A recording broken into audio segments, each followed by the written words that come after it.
Okay, Tyra's here as well.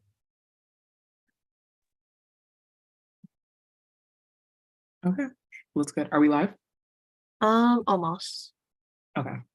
Just need to make sure. Okay, we are live now. Okay, cool. I'll go ahead and call this meeting to order at 7:02 p.m. Thank you all for joining. Let's go ahead and start with the agenda. Are there any amendments to the agenda for today? Oh, we got hands. Eva. Can we please strike the Bruin Advocacy Grant allocations? And also I'd like to add a discussion item titled UC Regents Engagement. Okay. UC Regents Engagement. Perfect. Okay, Alicia. Hey y'all, I have 3 resolutions to add. And could I please strike ARC allocations? How should we do the resolutions though? Because do we need to vote for those? So let's do, okay, art strict now. Resolution, since we haven't approved the agenda yet, I don't believe we need to vote them on, question mark. I think we just need to make sure that they have the amount of sponsors on them. Okay, so this is the ROC one that SP and Anak Bayan at UCLA wanted to have on council. They wrote it, but Naomi and I sponsored. If one more person could sponsor, that'd be great. And then there's a COVID-19 resolution as well that if one more person could sponsor, that we worked on with DSU. And then the last one is that I just wrote it, like I'm kind of finishing it up right now, but it's important that we have it because it's about the CSU tuition hikes. So if anyone could help me sponsor those 3 resolutions right now, thank you. That was gonna be my addition to the agenda. I know that I was the 3rd person to sign on for the Samahang resolution. Not sure for the DSU also. So if you just want to write your name on that document, if you haven't already, that'd be perfect so we can get it onto the agenda because we need to have the correct amount of sponsors. Okay, awesome. And then I signed on to the tuition heights resolution. I just did a quick read through, but we can also discuss about it when we get to that part of the agenda as well. So yeah, hopefully we can get those about co-sponsors or sponsors on there, and then we can put it onto the agenda.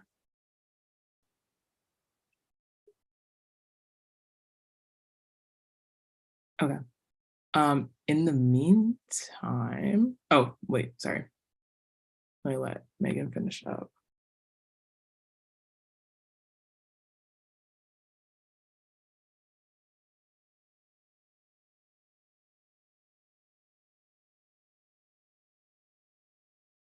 Okay. We good, Megan? No. All right. I'm just changing it so that the resolutions are not like editable. By like Okay. Got it. Thank you for that.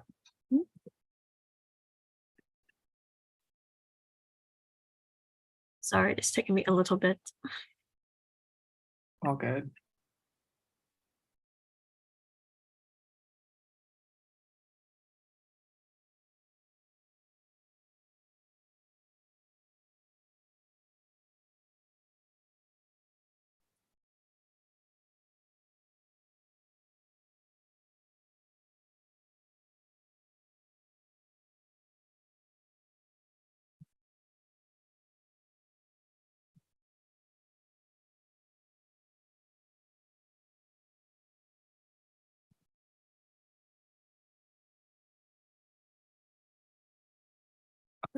Okay, we should be good now.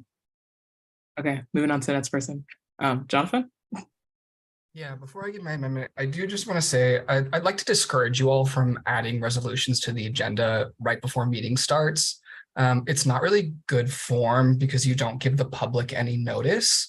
And you don't give council members really any time to read or ask questions beforehand, especially if you don't already have the necessary sponsors. When something is super urgent and you like want council support, you all are like more than welcome to like write your own letters and individually sign on to those offline kind of thing, and then come back to council with like a more polished resolution in the future. So just something to keep in mind as we move forward. And for my agenda, if possible to add a short special presentation. Someone from event services is coming tonight to explain to you all how the lottery for 417 is going to work, where a lot of you have your staff meetings. Perfect. Okay, so and thank you, Jonathan, for mentioning that. Yeah, we can definitely, I know in the past we've had a few other council members do like sign on letters, so that's another option as well when we have time urgent kind of ask for the group. But then we're going to add that special presentation today as well. Sorry, it's Megan, not linked in the chat. I don't think they have any slides from what Jonathan said, just to tell us about the lottery system for room Right. 417. Yeah. Okay. And that's just someone from event services. So I don't have a name. So we can add that. Oh, Mason. Give me a second. Okay.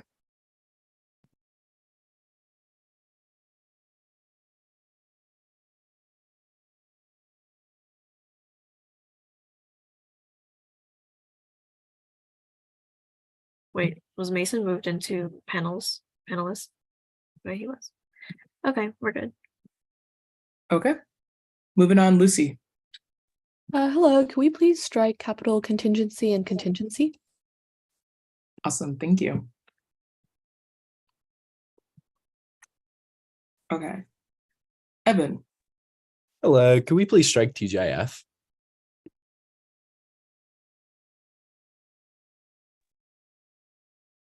Yep. Okay, Katie.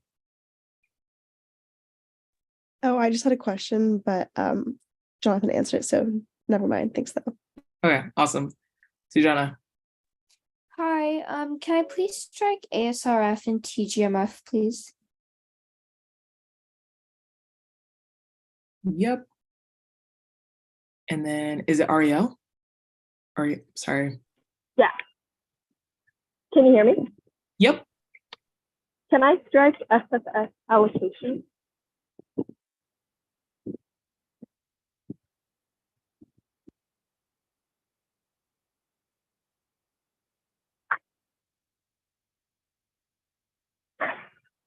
Hello? And then after, oh yeah, you're good. Okay, Okay, so gotcha. write that, and then Megan, just we got to add the special presentation for, in addition to the after the transit pass. Also, oh, perfect. Thank you. Okay. And then Megan, did you have amendments that you wanted to add as well? Okay. I'm going to be adding hopefully 3 appointments. If I don't see one of them, I will not add them. I'm going to add Zephania, Ava, and Avery. I believe they're all here. They're all here. And then I'm also going to strike Caitlin because she is unable to come today. Okay, cool. And I'll just give a moment till we add those, and then we'll move with approving the agenda.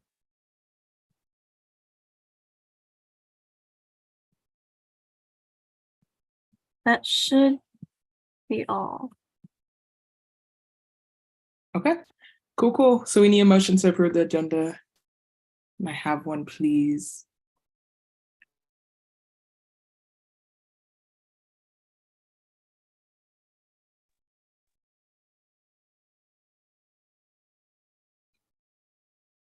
Katie? I just had Oh. a question. Yes, Are we adding those resolutions to the agenda? they are added on my end. Okay.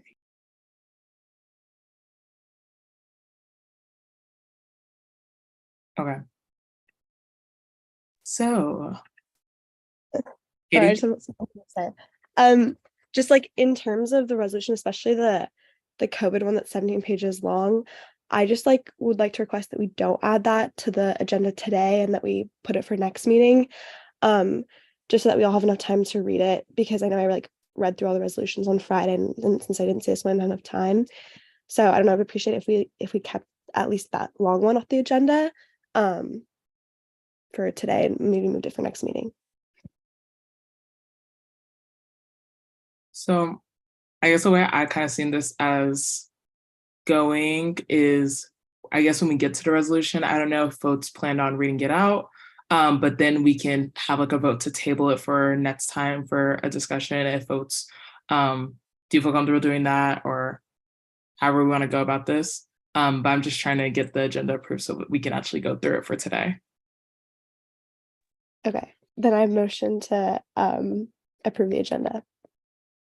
Can I have a second? Second. Who was that? Sorry. Gabby, no, you're all good. Okay. Katie motions, Gabby seconds. All in favor, please raise your hand.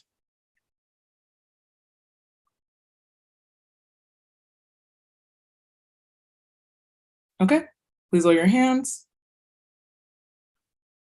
All against, please raise your hands. All abstaining, please raise your hands. Okay, with vote of 10 to 0, the agenda is approved for today. Going into the next thing really quickly, approval of minutes. So I hope everyone got to look at the minutes from our last meeting, which was August 29th for folks. So is there a motion to approve those minutes from August 29th? I move to approve the minutes from August 29th. Sorry, Sarah. Second. Okay, Gabby motions, Sarah seconds. All in favor, please raise your hand.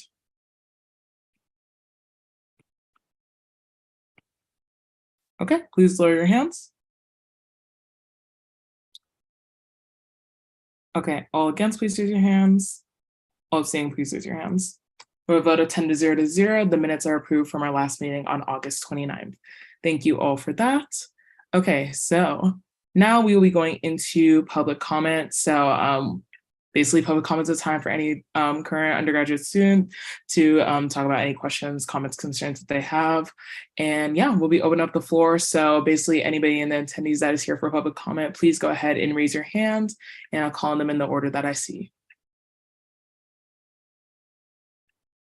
Oh wait, it is not showing me who's raised hands in the attendees. Damn.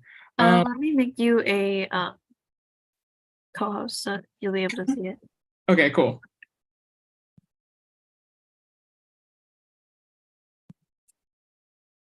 Okay. Okay, give me one second. I'm gonna reopen it and see if it works now. Okay, for some reason, it's still not letting me see. It just tells me like the total number, but not who it is. So, oh, no, okay, I got it. Okay. Okay, Eliana, go ahead. Thank you so much. Can y'all hear me? Yes. Cool. Hi, awesome people. I'm Eliana. I was y'all's Gen Rep 3 last year.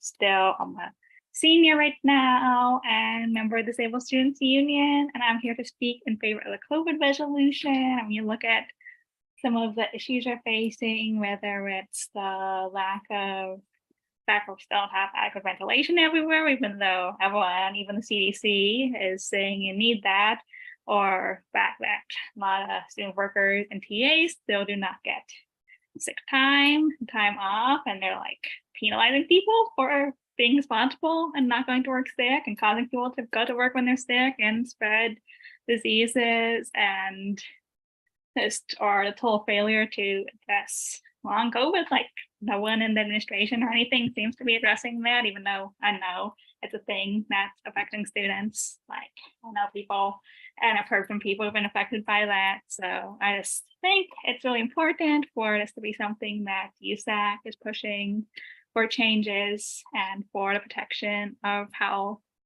And I also just want to say shout out to all of you, but especially to Tyra and Alicia for your great work on this resolution. You're awesome and wonderful to be with you, and looking forward to continuing to partner with USAC on advocacy for student health, as well as disability rights and racial justice and labor justice, which this resolution will promote. Much love.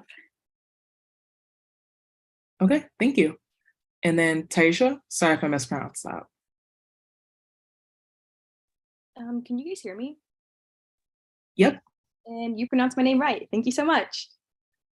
So I'm here. I actually do not go to UCLA. I go to UCSB, but I am a transfer student, and I'm here to speak on behalf of what's happening at UCLA for the transfer students, because transfer community around the UCs is something that needs to be changed, and especially by UCLA. You guys are one of the top institutes in the country. And so if you guys can set a higher standards of how you treat your transfer students, then we can have other universities follow behind, because you guys lead the pack as being the #1 university.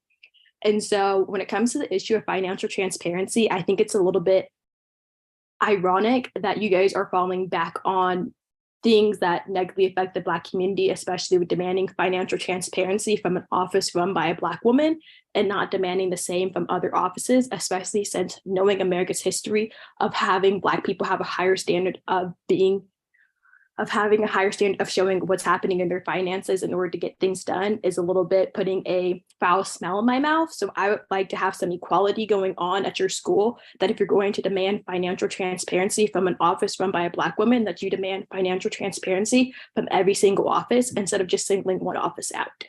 But other than that, I hope you guys have a great meeting and go transfers. Thank you, Taisha. Okay. Celine.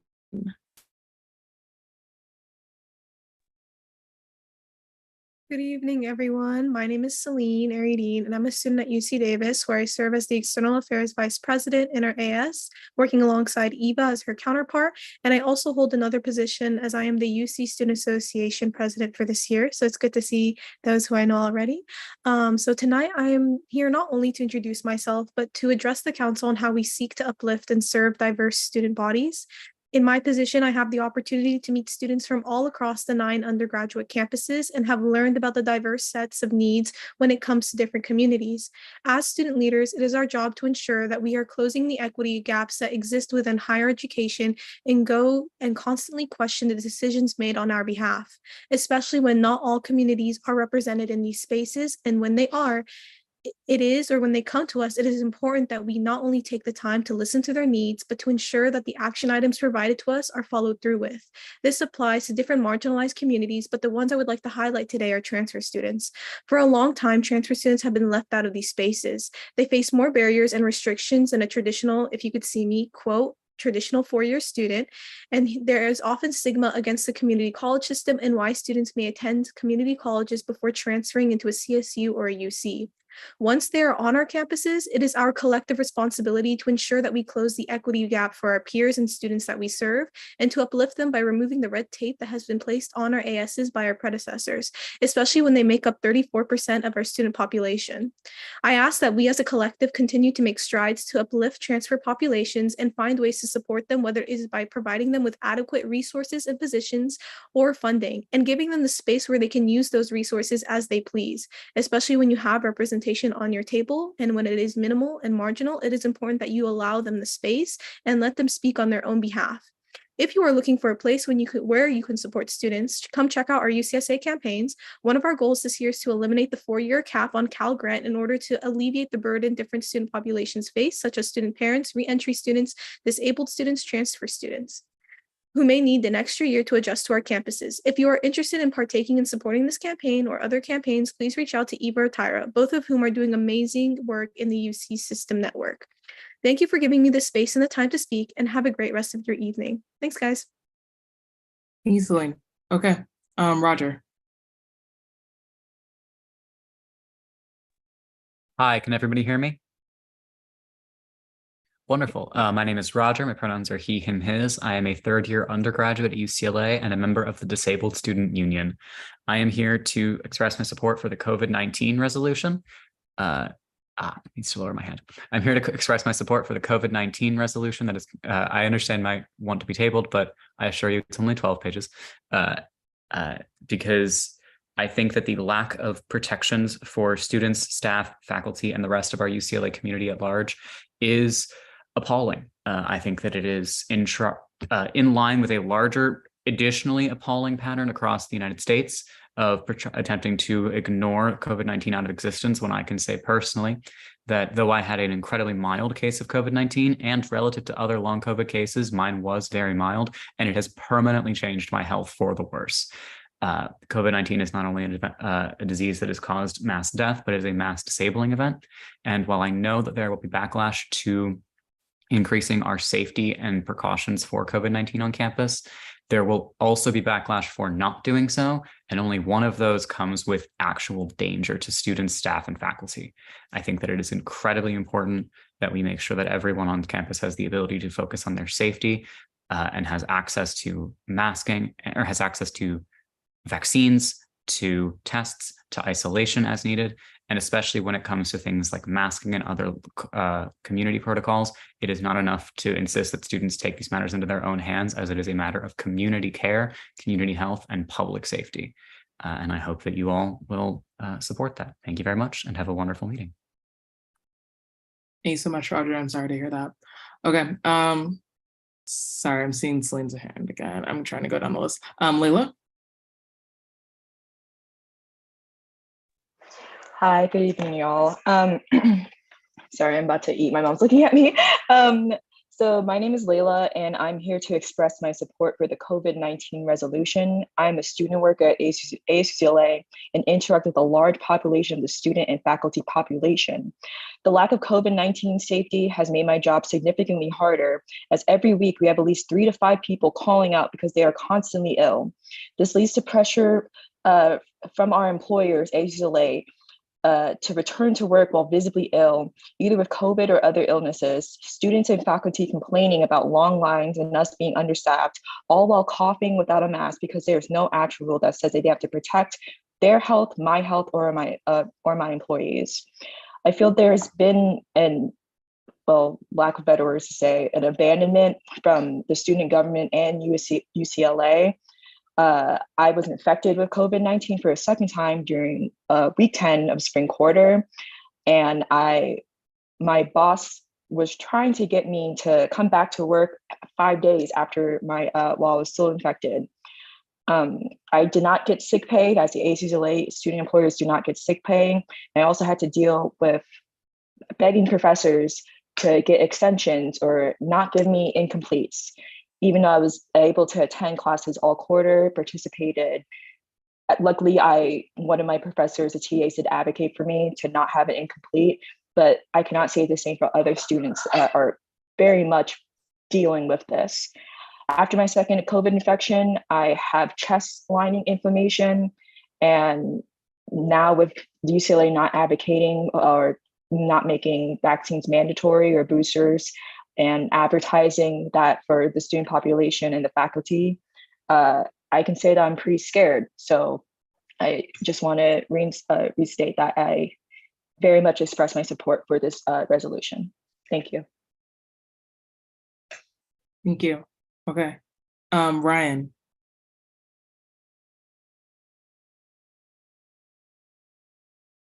Okay. Did hand go down? Sorry. Ryan, do you want to go ahead? Oh, I'm so sorry. I thought it was like the old USAC meetings where I had to be promoted first. That was entirely my bad. I didn't see the mic. You're all good. What is up, y'all? My name is Ryan Factora. I use he, him pronouns, and I currently serve as one of the co-presidents of Samahang Filipino. Samahang Filipino is the largest and oldest Filipinx organization at UCLA, representing the Filipinx community and the Mother Organizations Coalition. Today, I wanted to speak on 3 agenda items that were proposed: the resolution in support of the Roque family, the COVID-19 resolution, and the discussion on financial transparency. First, I'd like to speak on a resolution in support of the Roque family.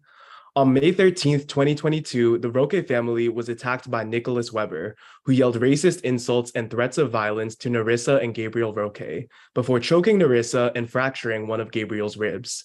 Throughout the past 18 trials, the Roque family has experienced extreme cases of hostility and neglect from both the Philippine consulate and the US court system, including discrimination due to their English-speaking ability, a lack of financial support from their own government of the Philippines, and even surveillance by a Philippine national police officer who had a record of sexual assault and violence in the Philippines. After over a year of discrimination in these systems, the Roque family decided not to proceed with their trial because the hate crime enhancement charge was dropped. Instead, they wish to pursue justice outside of the court system. One of these avenues is through the passage of AB 1064, a bill that has been pushed by Filipinx community organizations, which would expand the definition of a hate crime, allowing for them to be properly tried. Samahang Filipino at UCLA strongly urges this council to vote in favor of this resolution, to show solidarity with the Roques, and to show support for AB 1064. Second, I'd like to speak in support of a resolution to mandate masking, weekly PCR testing, and upcoming COVID-19 boosters, and to improve ventilation and reinstate the COVID-19 task force. The COVID-19 pandemic has had highly disproportionate effects on the Filipinx community. According to some estimates, despite Filipinx nurses making up only 4% of the nursing population, they constitute up to 30% of the nursing workforce's deaths from COVID-19. UCLA's lack of any discernible action regarding the COVID-19 pandemic is truly disappointing, especially considering the disproportionate impact the pandemic has had and continues to have on communities of color. As a student organization, Samahang Filipino has taken steps to protect our community from COVID-19, such as strongly recommending masking at all of our indoor programming. Yet despite these protective measures, as an organization, we still had to cancel several events due to outbreaks of COVID-19 in the community, which we believe is indicative of wider prevailing attitudes of COVID revisionism. Common sense administrative changes such as mandating, encouraging, or incentivizing vaccines and providing rapid tests to our students would provide the infrastructure for organizations like Samahang Filipino to protect ourselves and protect the broader campus community. Finally, I'd like to speak on the discussion on financial transparency. To my understanding, there is recent controversy surrounding the allocation of discretionary funds to the TSR's office. I would like to preface by saying that Samahang Filipino unequivocally echoes the voices of other organizations, such as one of our ally organizations, the Filipino Transfer Student Partnership, in supporting the allocation of these funds. Transfer students at UCLA are disproportionately students of color, so racial solidarity is intrinsically tied to transfer solidarity. And more concretely, the TSR office has historically provided more support to Samahang, individual mother organizations, and other communities of color at UCLA than the majority of, but not all, offices in USAC. While I applaud Council's decision to emphasize financial transparency and equity, I am also wary of sentiments which, to my knowledge, seek to impose targeted, non-standardized measures of fiscal transparency on TIRA's plans. In response to this, I would like to ask Council members to truly and critically reckon with the racial implications of such a measure. As an organizer for the Strike for Safety, who has worked to call attention to student and alumni grievances against the Community Programs Office, I'm reminded of one situation. One chief complaint of the African Student Union against the CPO was its allegedly unfair, punitive, and targeted financial oversight over their access and retention programs, which greatly affected project operations, staff mental health, and institutional trust. While the call for financial transparency may have good intentions, this particular situation reifies and reinforces existing university systems, ideologies, and orientations that have historically hyper-surveilled the political and economic activities of Black students at UCLA. To clarify, I'm not making any assumptions or accusations right now. I just did want to remind you all as council members that your actions, your interactions, and your rhetoric have the capability to sustain or damage relationships and trust between communities, institutions, and student leaders. It is Samahang's belief that discussions concerning fiscal transparency and openness should be approached as a universal communal conversation. Thank you. Thank you. Okay. Rainer, I'm so sorry if I mispronounced that. You are so good. That was correct. Hi, I'm Rainer. I use he, him pronouns. I'm the editor-in-chief of Outright News Magazine, which is UCLA's queer news mag, if you guys haven't heard of it. I'm just here to express our organization's support for the COVID-19 resolution. Outright practices COVID safety measures within our spaces. We do things like indoor masking and providing hybrid meeting options. I believe this has very much strengthened and protected our community, and it would be a good and necessary thing to extend to our broader UCLA community, because it is an easy way to care for each other by just putting on a mask, getting vaccinated, testing regularly, etc., and creating a safe environment for all students. Thank you. Thank you. Okay, moving on, Jasmine. Hi, I'm Jasmine, Secretary General of Anak Bayan at UCLA, here to speak on a resolution in support of the Roque family. For over a year, the Roques, a working-class migrant Filipino family, was subject to surveillance, hostility, and neglect from both the Philippine and U.S. state after experiencing verbal and physical assault from Nicholas Weber. Rather than being able to rely on the U.S. justice system or the LA Philippine consulate as Filipino nationals, the Roque family received little material or financial support, and attempts to reach out was met with surveillance by the Philippine National Police. They got no compensation from the Bureau of Victim Services and only $600 in assistance to nationals. Rather, it was the community organizations who were able to uplift them in their fight, fundraise over $10,000 and expose the gross negligence of the state throughout their entire journey through the US court process. With these courts being part of the same US justice system that has overturned affirmative action and student loan debt cancellation, it's evident that we must rely on the community and build people power to support our communities in various sectors, whether it be migrants, students, workers, while the state will not. The Roques have seen the neglect of the state firsthand and are still fighting for true justice outside the court, knowing that is where true justice lies, which is why Anak Bayan at UCLA hopes that the council will vote to pass this resolution and support the Roques and Assembly Bill 1064 to support both the Filipino community inside UCLA and the greater community outside of it. Thank you. Thank you. Okay, moving on to Sam. Hi, I just want to come on really fast and also voice my support for the resolution with the Disabled Student Union to increase COVID protections for students on campus. I'm also an ASUCLA worker and a organizer for the Student Labor Advocacy Project. And obviously COVID is attacking frontline workers both on campus and, around the country and the globe. And I think that we have to, as a university, look out for marginalized communities, look out for our workers on campus. And I think everyone's already said a lot, but I just want to voice support for that and also for the Roques resolution. Thanks. Thank you. Okay, and last but not least, Denise.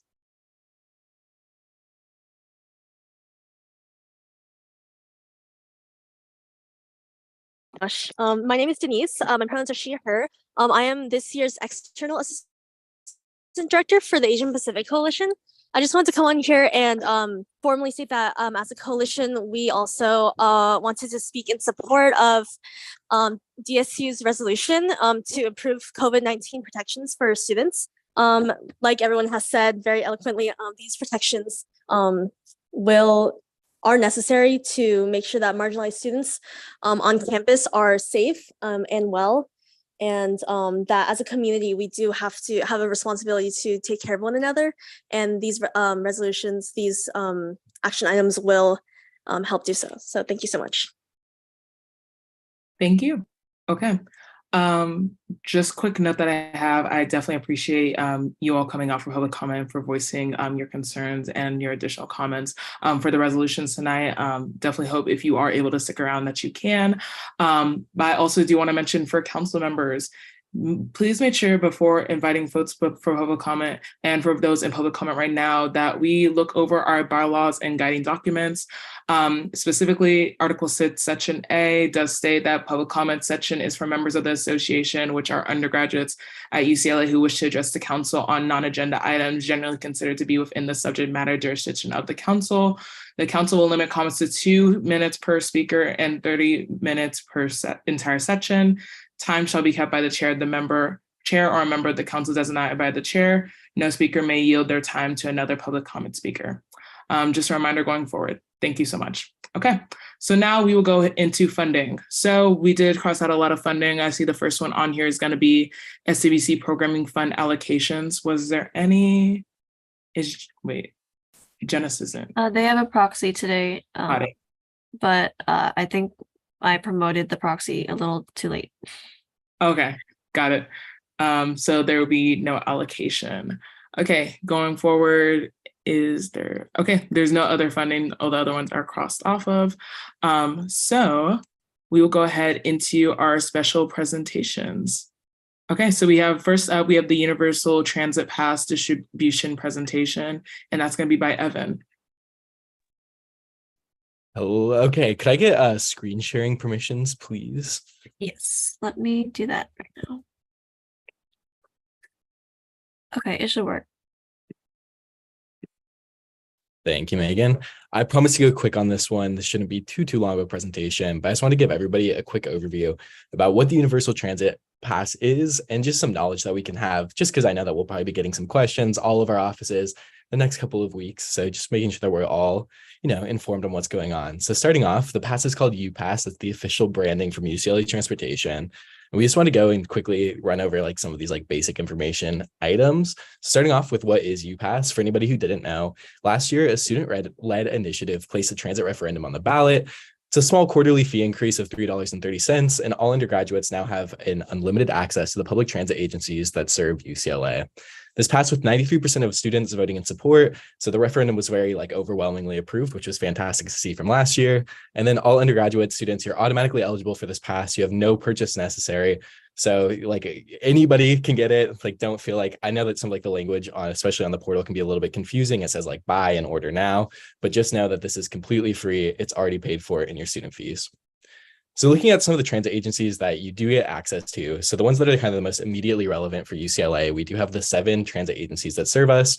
So that includes LA Metro, that's both the bus and the rail lines, the Big Blue Bus and Culver City Bus. For anybody who's a longer distance commuter, you do have access to all of those lines and those services as well. So that includes Antelope Valley Transit, Santa Clarita Transit, Long Beach Transit, and then the LADOT Commuter Express. And I'll quickly add a note here too, that those are just the services that serve UCLA, but I know a lot of people live in LA County, maybe don't have access to Metro, but maybe you're in Pasadena, maybe you're in Gardenia. Any place that accepts a tap card, you can use this transit pass for. So it's not just these 7 Metro services, it's really any Metro service within the city of within the county of Los Angeles. So it's very widespread, can kind of use it everywhere. So it's a pretty fantastic deal. Highly recommend. So just looking at your next kind of steps about how to order your UPass, it's a pretty simple process. We have this tiny URL link that you can go to. It's tinyurl.com/UCLA Transit. There's a one-time Metro survey that you have to fill out. It's mandatory, it's federally mandated, but it's really simple. It should take maybe less than 2 minutes. And then after that, just make sure that you click on the UPass option. You'll select again that kind of buy option, which is misleading. You're not buying anything. It's completely free. And then just from there, you'll select your method of delivery. You can either choose pickup or mail. If you do live on campus, you can only pick up. You cannot get it delivered to your dorm or to university apartment. But if you are an off-campus student, you can definitely get it mailed directly to your address. I will just say quickly that picking up from the CTO is definitely the quicker option. So if you want to get the transit pass as soon as possible, I'd recommend you go for that kind of pickup option. So if you are picking up your pass, we do have a couple of different locations on the Hill and then also in the university apartments. So during move-in week, we'll be having from the 20th through the 23rd at Sunset Village Courtyard and outside of Feast Dining Hall. That's near Reber Hall for anybody who's a new student. You can come and you can pick up your pass anytime. The hours are from 9 to 4, so it's pretty flexible. And again, you don't if you just come there as is, you don't even have to have the survey filled out. You can fill that out in the line. So it should be pretty accessible, pretty easy to get to. If you're living in the university apartments, we have 2 pickup dates for you. That's the 17th and the 18th. You can pick up at Gailey Heights or in the Weyburn Terrace Courtyard, right next to the teaching kitchen. So those are your 2 locations. And then just on our Instagram too, as all of this kind of gets closer, we'll be posting more information, more reminders, just so everybody knows that this stuff is happening. If you live off campus, we have 3 options for you that you can go ahead and pick up. Again, you can get your UPass delivered right to your address. Just make sure that when you do that, you do include your unit number. I know there's been some issues in the past with CTO if you don't have that unit number included. So just make sure that you include that and you should be able to get your pass pretty easily. You can pick it up at the central ticket office. Just note that they do have relatively limited hours. It's from Monday through Friday, 10 to 4 p.m. And then also we're going to have distribution sites at the new commuter student welcome event that happens on the 24th. I don't have a specific time for that yet, but that is at Poly Pavilion. And again, just as all of these events get a little bit closer, we'll be posting more reminders on our Instagram. So don't have to have these dates completely, memorized. And then just our last kind of slide is just looking at some of our personal tips for using public transit in LA. So to use your new UPass, it's already activated. You don't have to do anything further. You'll just go ahead and tap on the fare box every time you ride. both Apple Maps and Google Maps do have options that you can route out, how to use public transit on both of those. They'll give you the quickest options, tell you what transfers you need to make, etc. And then also, like, my own personal recommendation is there's an app called the Transit app. It's great. It provides, like real-time updates on where your bus and train is, how crowded it is. And usually when I'm like navigating public transit in LA, that's the app that I go for. So just finally, I just want to give it the floor to anybody who had any questions that I can help answer about the process, about, using UPass, all that great stuff. So if anybody has any questions, more than happy to answer it now. And if I don't have the answer, I can get to UCLA Transportation and report back. Amazing. Lori. Hey, Evan, check on that commuter event location because it is not at Poly. We have a volleyball game that day. Okay. Yeah. Fantastic. Thank you, Lori. That's good to know.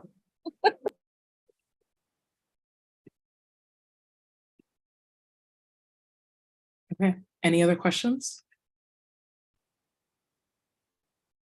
Going once, going twice. Okay. Oh, Sarah. Oh, sorry. Sarah, Sujana. This isn't a question, but it would be cool if we could keep track of how many students have claimed their cards and kind of like release a tally like week by week or something, just to like promote the card and get everyone to claim it. I feel like it would be nice if like we could get to somewhere close to 100% of everyone getting their card. The transit competition. Just because it'd be like cute. I don't know. But yeah. Really, really cool, Evan.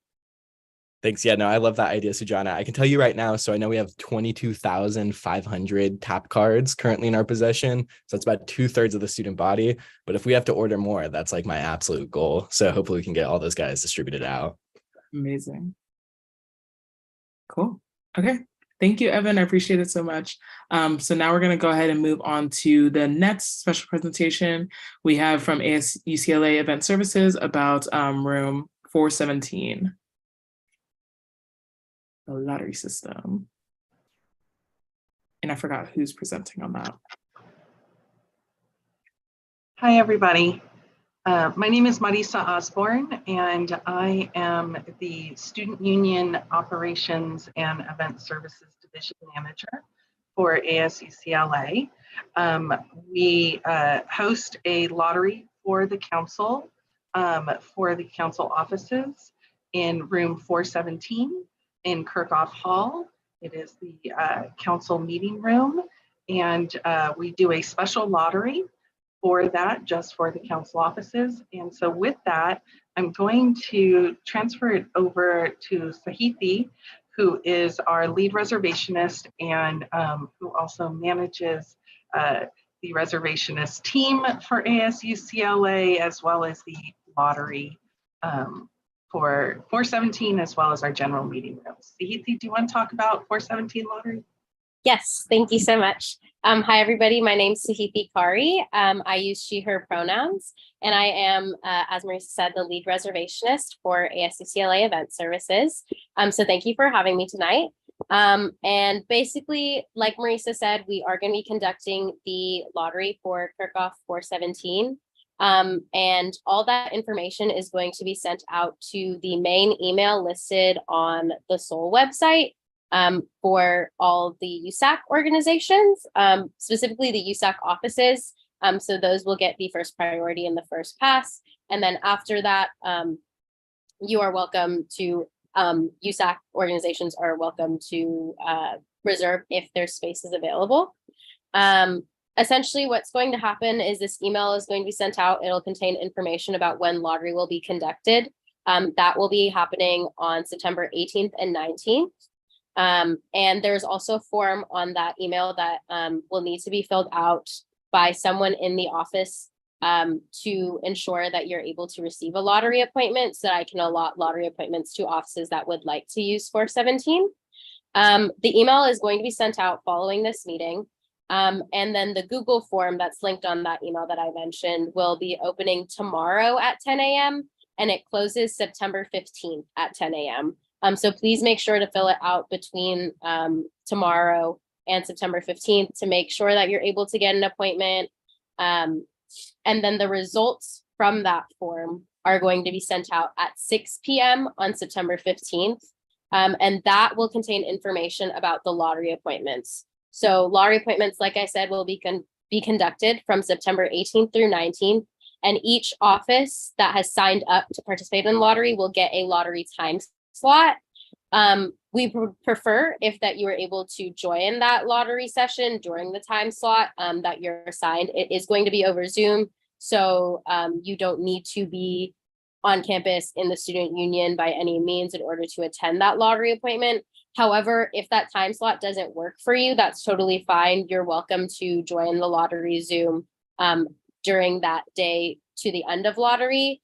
As of right now, because I'm not sure as to how many people are going to be signing up for lottery, I have not determined how long lottery will go till. Traditionally, we've done it till 4 p.m. It might be earlier or later, depending on when we start it. But again, I will send all of that information that's finalized on September 15th at 6 p.m. once I have the appointments finalized for you.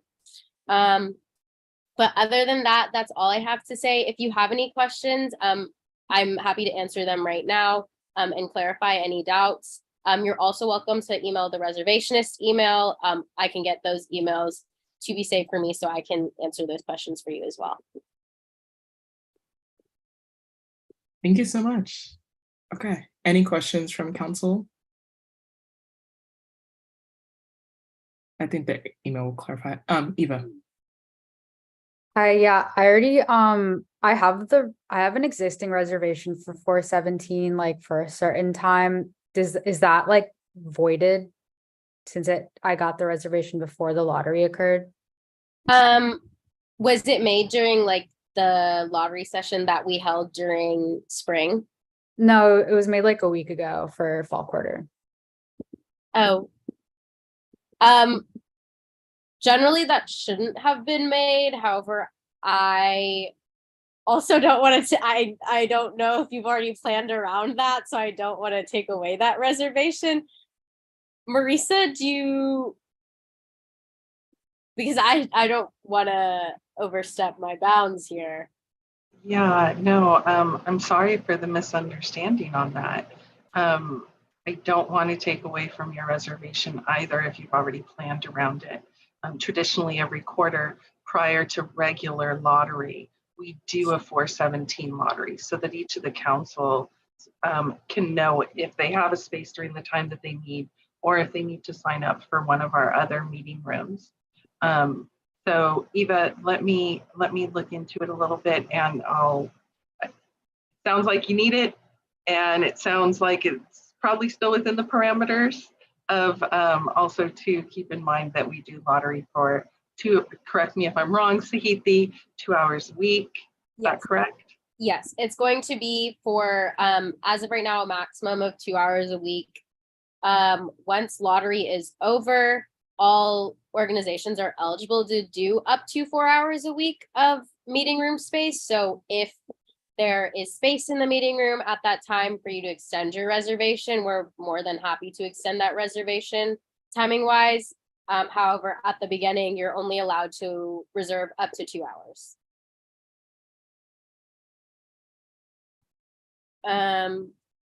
So yeah, like Marisa said, we'll definitely look into that reservation for you. Most likely it's going to be kept just because, again, we want to honor that. We're really sorry that that miscommunication was made. But in the future, just so that everyone is aware, we do this quarterly to make sure that all of the USAC offices have 417 set aside and know that they can use that for the quarter.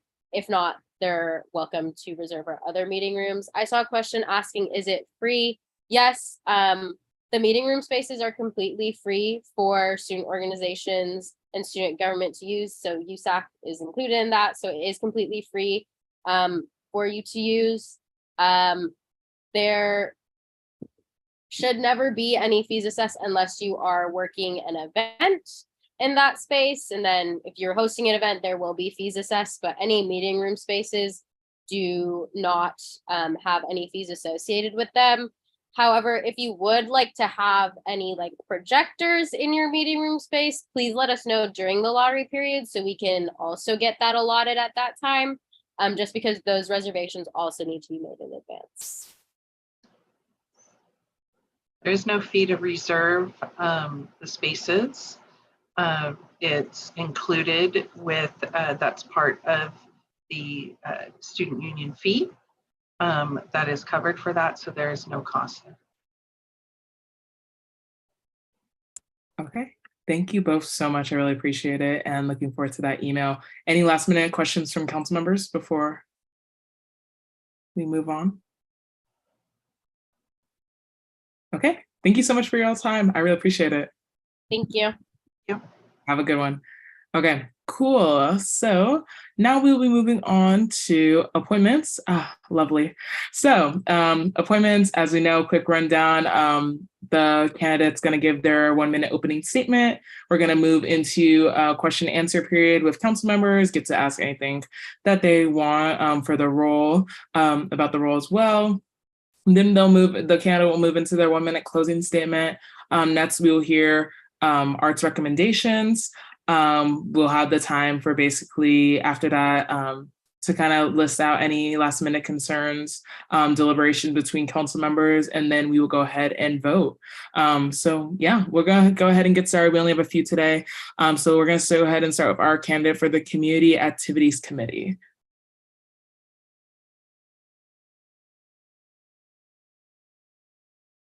And whenever they're ready, they can give the 1-minute introduction.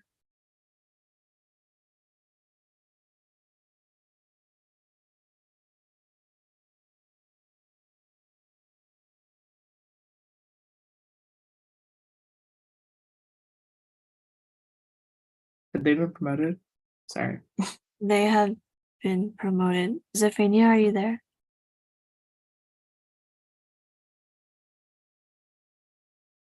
Oh, I think they might have locked out. Oh, okay. In the meantime, we will go ahead to Academic Senate, Undergraduate Council, Ava Cross. Let me promote. Okay.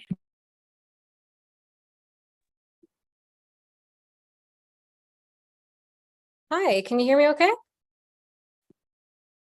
Yep. Okay. Would you like me to begin? Yes, go ahead with your 1-minute introduction. Okay, perfect. Sounds good. Well, hello, everyone. My name is Ava Cross, and my pronouns are she, her. I'm a rising 4th year, a 2nd-year transfer, and I'm an English major minoring professional writing. Tonight, I'm interviewing for a transfer appointment to the Undergraduate Council. The Academic Senate is the space I am very fond of, with it being one of my first introductions to student advocacy at UCLA through my previous transfer appointment to the College Faculty Executive Committee.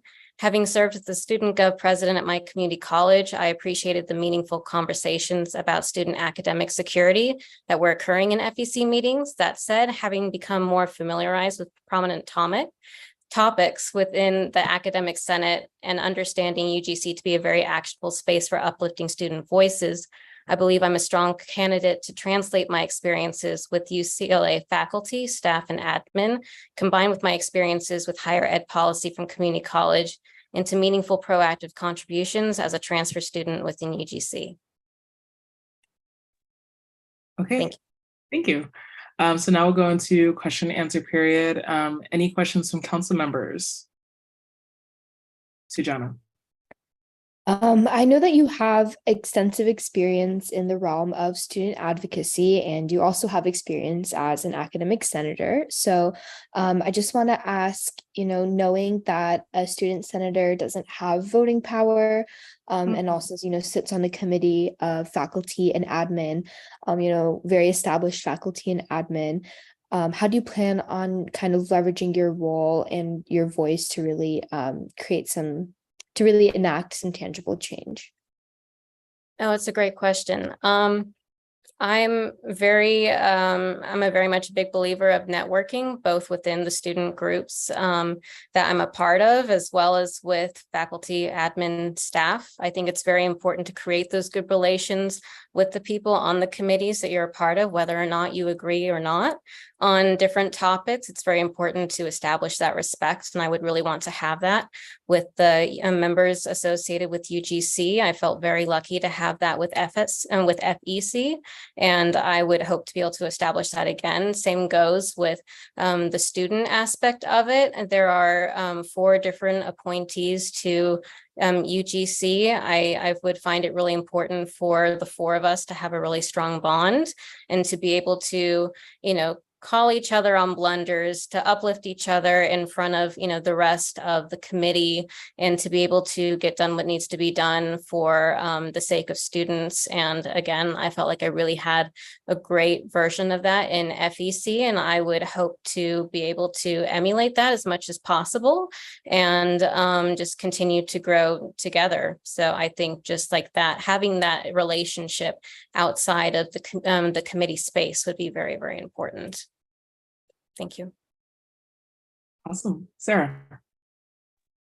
Thank you. First of all, thank you so much for coming to our council meeting. Really appreciate you taking time out of your day. My question is, after looking over your application, you are super duper involved across campus. So how do you, and I see there's like sort of a link between some of the positions that you do. So what, like, you just talk about your past experiences and how they will help you with this role and how they possibly can be integrated to support transfers and students on this committee.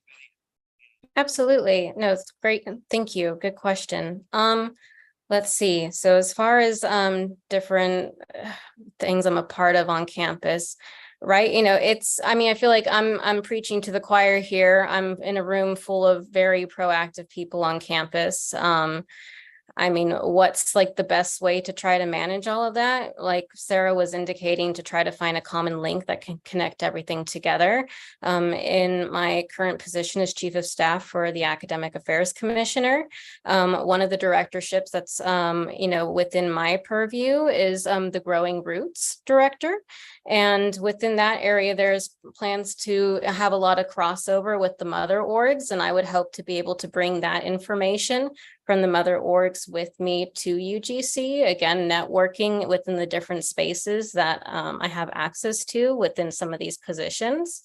I am a part of the Office of the Vice Chancellor of Student Affairs.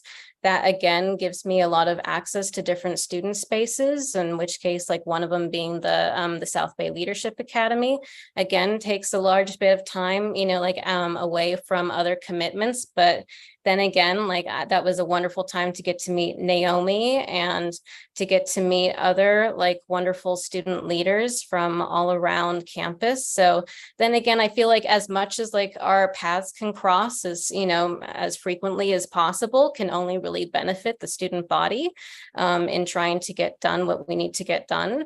And as far as how my experiences can funnel into providing help for transfers, even though my path hasn't crossed as much as I would have liked it to with the transfer center, that's something that, again, I would really like to work on this time around. I think when the strikes happened last year, it was my first year at UCLA, my first time in an academic senate committee. The strikes hit, and then all of a sudden focus was getting shifted from okay, what's on the agenda items, to us having group discussions with the deans and with the department chairs about what are we going to do to support undergrads, just as a mass, moving forward. So I'd say I got distracted in a lot of that. And I know there was a transfer between from one TSR to the next, but I would really hope to be able to bridge communication with Tyra this time. And, I think last time it was Teddy, this time it's Tyra. I would really love to speak with Tyra. I'm already establishing communications with Sarah Molatoris, who is absolutely lovely. Again, someone I met on one of the South Bay retreats. So it's just, there's so many directions that I feel like I can go into because of some of my connections on campus, or at least it makes me more confident to. And, oh, thank you, Tyra. I see your email in the chat. That would be lovely. So, definitely, I want to bridge as much of those different connections as possible, foster this community. It's a good community. Thank you. Okay, amazing. Any other questions that we have? Okay, let's go ahead and I'm gonna allow you to do your 1-minute closing statement.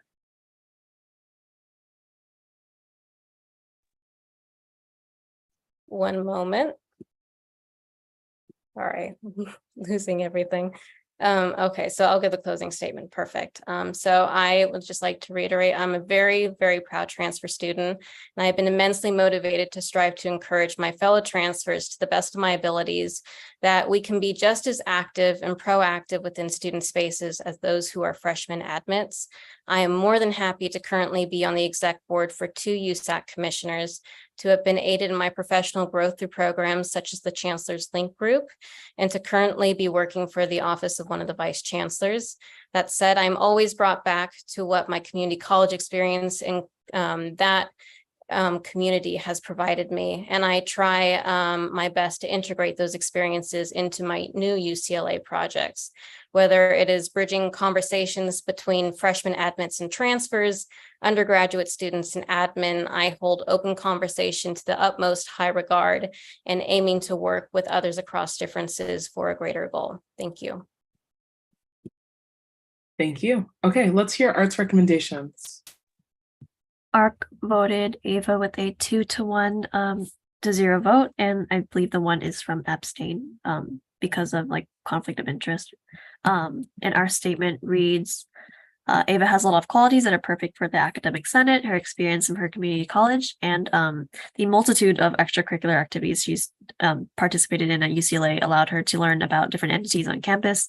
And ARC believes that she will use this knowledge to the best of her ability and would be great for this role. So with a vote of 2-1 to 0, we would like to recommend Ava for the Academic Senate Undergraduate Council.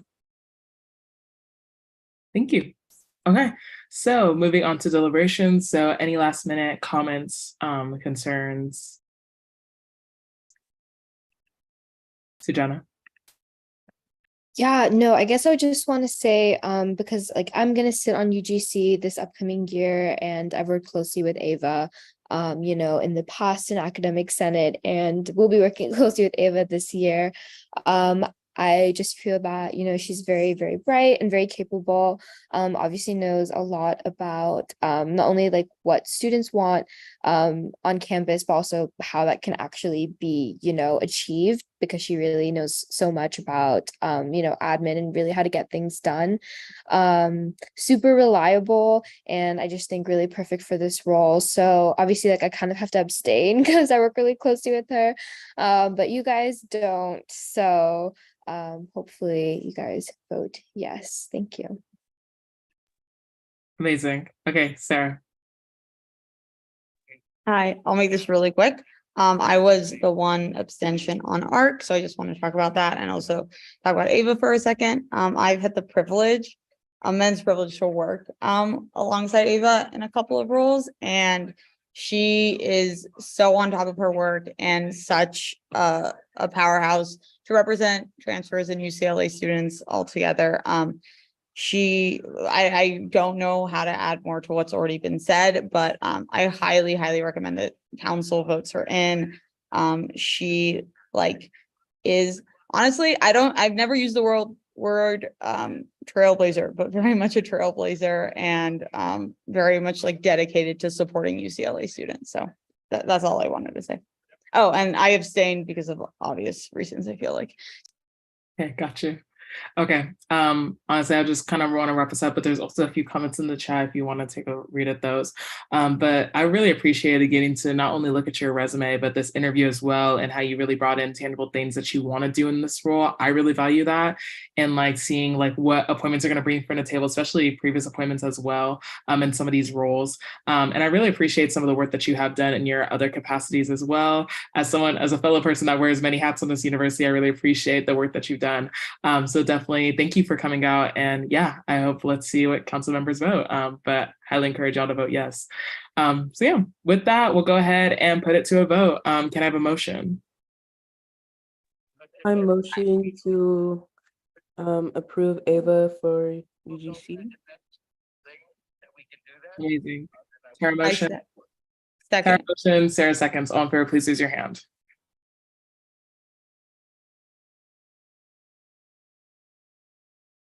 Okay, I thought y'all were abstaining, but you know, okay. So cool. Okay, please raise your hands. Okay, all against, please raise your hands.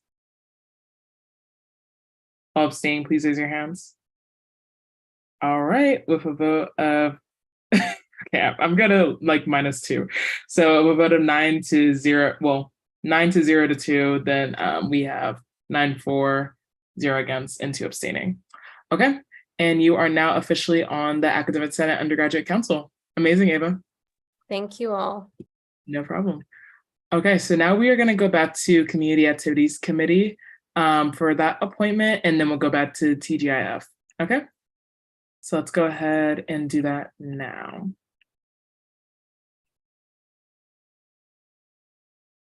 And then whenever you are ready, please give your 1-minute opening statement.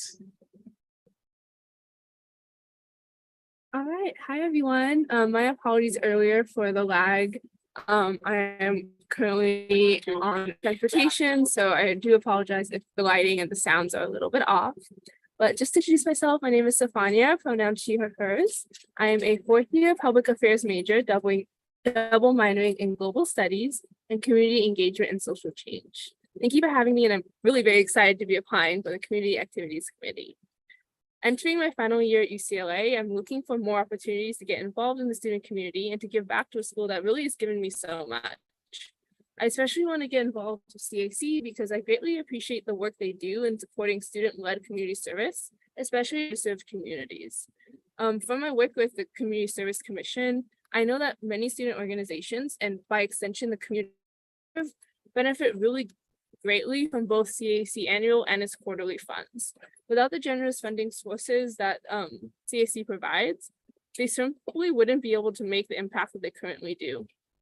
I myself am involved in student-led community service through my work in the Community Service Commission as lead director of programming, and I've been in CSC for the last 3 years as well. I have helped found and lead the Student Coalition for Basic Needs, and I've also helped found the Con Brio String Orchestra.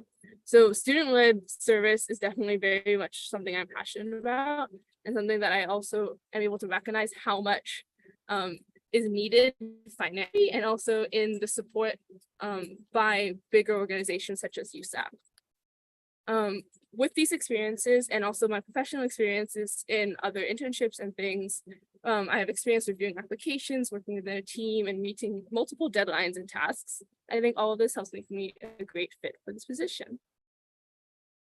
Thank you so much. And I love the dedication of showing up to this interview. I appreciate it. Okay, so we'll go into a quick question and answer period. Council, do you have any questions? Sarah, go ahead, kick us off.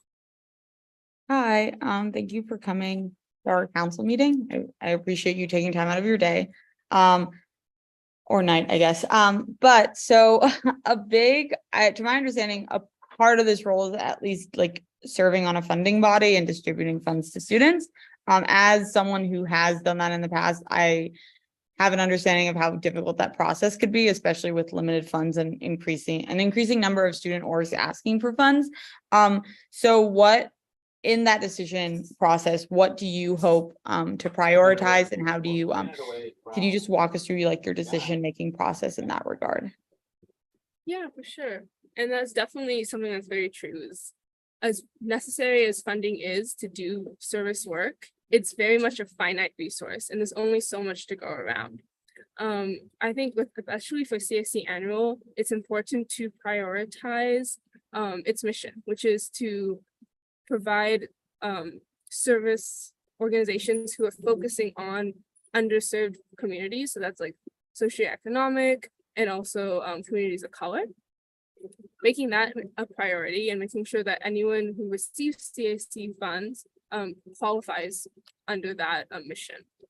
And just as important, I think we need to look at the history of where they've been receiving funds and understanding as a committee if we want to make this a place that is a reoccurring body for organizations, because I do know that there are organizations who year after year rely on CAC, and that's not necessarily a bad thing, but that is going to have to become a conversation of whether we want to continue that or if we want to include these new organizations who are coming in and may need this funds a little bit more. Thank you. Okay. Any other questions from council members?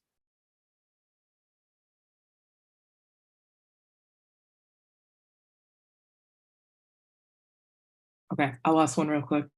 How will you use kind of some of you touched on some past, not only like experience in other organizations, but also job experience as well. How will you bring that into this appointment if you are given it tonight? Yeah, that's a really broad question because I feel like every single thing that I've done has helped shape me into who I am and help bring the experience that I'll be bringing in. But I think probably paramount would be my ability and my experience in working in a team, because funding, I think, is important in the sense that it needs to have multiple voices being heard, because if not, we will get into a silo of maybe only seeing a certain type of organization that we're supporting.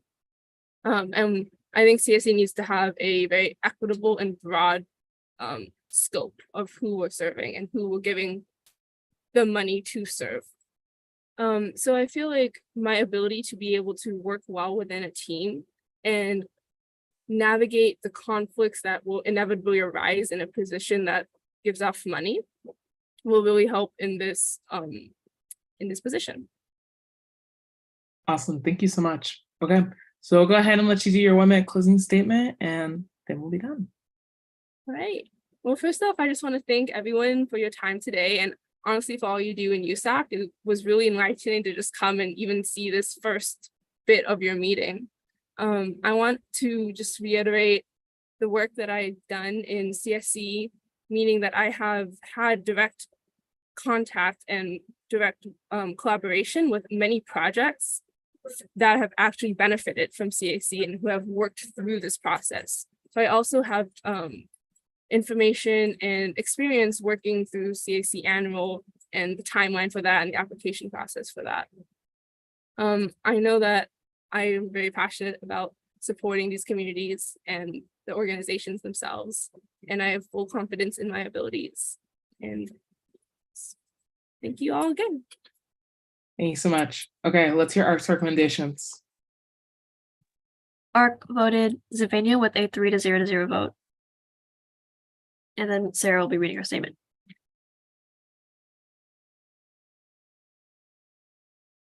Give me 1 second. Okay, so for ARC's statement, we said Zafania demonstrated an expansive knowledge of the Community Activities Committee and community service projects on campus. As someone who has directly participated in these projects, we believe she would do a great job within this role. With a 3-0 vote, we would like to recommend Zafania for the Community Activities Committee. Thank you. Okay, so now we'll go into a brief deliberation period. Does any council members have any comments or concerns before we go to a vote?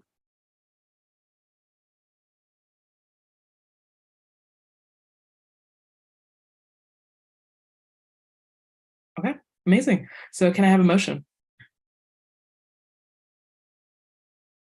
I motion to move Zafania forward for the Community Activities Committee position. Megan motions. Can I have a second? Second. Megan motions. Gabby seconds. All in favor, please raise your hand. Okay, please lower your hands. All against, please raise your hands. All abstain, please raise your hands. All right, photo 10-0. You are now part of the Community Activities Committee. Congratulations. Thank you all. Oh, and Jonathan, John love in the chat. Amazing. Okay, so now we'll be moving on to our last appointment of the night. We have TGIF, Avery. And whenever you're ready, Avery, go ahead with your 1 minute introduction. Yes, thank you so much for everyone for having me. My name is Avery. My pronouns are she, her. I'm a rising second-year political science major minoring in environmental systems. I'm applying to be a TGIF committee member, specifically for the administrative chair position. So my background lies in that intersection between business and sustainability. I've worked in finance as a capital markets intern for a commercial real estate firm, and I've also been working at the U.S. Green Chamber of Commerce in a managerial role. So I think I would be a good fit for this position for 2 reasons. The first is my work with businesses and real estate has given me a unique perspective in sustainability, in that the way that I believe promotion of sustainability within organizations is perhaps one of the most economically smart decisions an organization could make. And that would really drive the way I approach marketing TGIF. The second is that working in real estate, an industry that's been historically guilty of redlining, of gentrification, of numerous injustices, has made me very conscious of the importance of diversity and equity when it comes to the distribution of funds. It's why currently at the U.S. Green Chamber of Commerce, I'm currently taking it as an initiative to create a DEI business committee toolkit for chambers of commerce to give out to their thousands of businesses. So all in all, I'm really passionate about TGIF because it holds a promise to take organizations that don't necessarily care about sustainability and present them with this really powerful environmental, equitable, and economic incentive to care. Thank you. Okay, so now we'll go ahead to our question and answer period. Council members, do you have any questions? Evan. Hi, Avery. Thank you so much for joining us tonight. My question for you is that this year we've seen a significant increase in the number of applicants and the diversity of applications that we receive as TGIF. How would you promote TGIF as a resource for all students and not just those organizations most immediately involved with sustainability? That's a great question, Evan. So I think that one of my approaches for doing that is partnering with larger organizations like the Charles Young Library to host workshops and trainings about how to access this fund. I think that's the key of really getting our name out there, is to not just promote through our social media, which is very limited, right? We only have, I think, about 700 followers.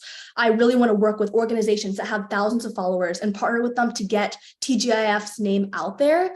I also want to create a database, a collective, all of the student organization emails on campus, and have that database and rely on it, and even personally contact and even cold email each of those organizations that we would be interested in working with them. Another idea that I had was hosting workshops and creating resources on things adjacent to TGIF funding. For example, how do you have a sustainability event in your club that isn't sustainability focused? How do you incorporate maybe a sustainability committee in your club? So different things like that to really target and prioritize organizations that don't focus on sustainability. I love those ideas. Tara. Hi, thank you so much for coming to council. Just curious, with the history of TGIF and what it was meant to be, and kind of certain cultural communities feeling like it has created racially driven barriers, particularly members of the Harambe Council that is associated with the African Student Union.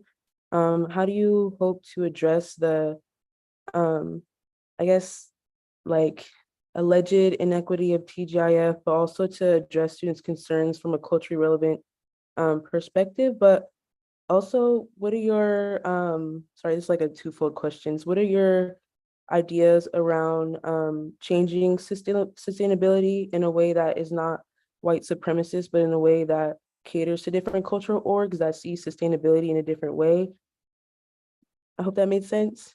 Yeah, feel free to ask clarification questions if I don't answer all of them. But no, that's a really great question, Tyra. I agree, it's specifically environmental justice, it almost boils back to this issue of money, where marginalized communities, they're uniquely harmed by environmental issues. It's why I get really passionate about this. Even we're the global north, and we're the ones who promote all this carbon emissions, and it's the global south who end up suffering the majority of the harms. And it's a really big issue. And I actually would love to learn more about the history specifically of TGIF in terms of what you were saying. I don't know enough about that. So I definitely would have to educate myself on that specifically. But in terms of my ideas on how to avoid that and to alleviate those issues is to specifically target those communities on campus that may not know about the funds. I personally had no idea what TGIF was. I stumbled it by chance on Instagram. And so I think reaching out to those communities specifically, establishing a line of contact, hosting maybe specific workshops that say how to have a sustainability committee, like I mentioned before, for a cultural club, how to promote a sustainability event is really key to accessing those communities and ensuring that we do prioritize equity specifically. Thank you. Okay, any final questions before we move into closing statements? Okay, go ahead with your 1-minute closing statement. Yeah, so I think we kind of touched on this with Tyra, but besides redlining and real estate, I can see like within businesses and chambers of commerce, like they literally just have a mission statement, like nothing, no programs talking about sustainability, even about equity. So I think TGIF is unique in this way that students can drive like money back initiatives to enact positive change. Like money is really what dictates the priorities of the organization. What I mean by that is you can affirm, how sustainable you are, you can affirm how equitable you are, but it's really those dollars that you put into those initiatives that really matter. Like you have to put your money where your mouth is. And I think TGIF really aligns with those principles. And so just to talk a little bit about myself, like my career goal ultimately is to work in ESG finance, because it's exactly that, like helping orient a firm's financial decisions based on sustainable principles is my passion. And that's really the reason why I want to join TGIF. I really strive to be in this space where I can make an impact in deciding the best possible place where those dollars can go. Thank you. Okay, so let's hear Art's recommendations. So ARC voted Avery with a 3-0 vote, and our statement reads, when interviewing Avery, her passion and knowledge about sustainability was really clear. She's very enthusiastic about being on TGIF, even mentioning like specific duties and asking questions about the specific roles within TGIF. She's a very unique candidate and is highly spoken of by multiple people that we've talked to. And with this said, ARC would like to recommend Avery to TGIF with a vote of 3-0. Thank you. Okay, so now we'll go into a brief deliberation period. Are there any comments, concerns that council members want to raise? Evan, go ahead. Yeah, I quickly want to echo what Megan said. In all my conversations I've had with Avery, I've just always been blown away. I feel like she has such great and very concrete ideas about how to improve TGIF. And I just really appreciate the amount of research that she's already done in the organization. And I feel like as a committee member, she would just do so much to change the funding body and improve it for the better. So I highly recommend a yes vote for Avery. Thank you. And Avery, I also want to, I was blown away by your interview just now. And I also just want to highlight, I like when people recognize that when they don't know something, but they're willing to learn about it. I really appreciate that in this content, and you wanting to learn more about the history of TGIF and how to make it more inclusive, because that's definitely part of the goals for my platform, of making our funding more inclusive for organizations. So I definitely appreciate it. Thank you so much for your time here tonight. So yeah, with that, we'll go ahead and put it to a vote. Can I have a motion? I move to appoint Avery as a TGIF committee member. I second. Evan motions, Tyra seconds. All in favor, please raise your hand. Okay, please lower your hands. All against, please raise your hands. All abstaining, please raise your hands. All right, with a vote of 11-0, Avery, you are now part of the TGIF fund. Awesome, for our appointment. Thank you so much. Thank you. Okay. Awesome, y'all. We made it through our appointments for today. Keep them coming. I know we have definitely some in the workflow. If you could go through those, I'd very much appreciate it. I definitely saw some advertisements going around for some of the various appointments. So I appreciate that as well, council members. So amazing. Okay, so going into officer reports, I'll kick us off. I did a Daily Bruin article interview regarding the budget and providing more clarity. I also had a meeting with Narek Katz regarding sustainability. We had our first executive sustainability committee meeting. We primarily just went over the 2022-2023 UC policy progress. I attended an Academic Affairs Commission summer meeting. I was able to introduce and talk a bit more about my platforms and answer questions. They were really great questions, I have to add. And then next, one of my chiefs of staff, Isaac, had a meeting with Monroe to kind of talk about about some spaces and ideas for the town halls that my office will be holding in fall quarter, and getting some recommendations for some other events. Had a brief meeting with Sarah at the Chancellor's Student Center about some of their upcoming events. What else? I had some discussions with Mary Romo about the open house that we have coming up. So I'm just missing a few blurbs, but I've already texted and emailed folks that I need them from. So try and just get that to me as soon as possible. Thank you all for getting your logo submitted. In addition, I know there was some discussion in the in various chats about getting about the custodial services, getting them clean. So me and Mary Romo and Jessica kind of had a talk, and we agreed that it would be best. We're just going to have on the 25th and 26th, they're going to do kind of a deep clean then. So just make sure you have your offices kind of picked up and tidied around. You don't have to move any of your furniture. They'll go around things and be able to take things out. So don't worry about like moving it to another office. It'll be all good there. So just another reminder of that'll be on the 25th and 26th that they'll go ahead and pick things up. I'll go ahead and put that in the Slack as well. But they're going to be dusting surfaces, vacuuming carpets washed, all the good stuff. So let's clean for the open house. Besides that, the Council of Presidents, so a lot of the UC presidents we're scheduling our meeting for our September meeting. Had my first meeting with my sole advisor, Mike, to get insight on some events. I'm meeting with Sonia, the GSA, VP External Affairs, and Eva on Friday, so that'll be good. EVCP, Darnell Hunt asked me to serve on UCLA's Downtown Programming Board, so we're planning our first meeting currently. Me and Brian McDonald are connecting Thursday to do last minute edits on my Tribune welcome speech. I scheduled meetings with Academic Senate leadership for fall quarter. So me and my executive assistant will be attending those. Lastly, there's going to be there's an app, it's called Maya, that's really trying to connect students. It's been really gained some popularity amongst incoming students. So they have a few clubs and organizations. For example, Daily Bruin made a page on there. So we'll also have a page on there just to kind of highlight some events and just try and connect more with the student body.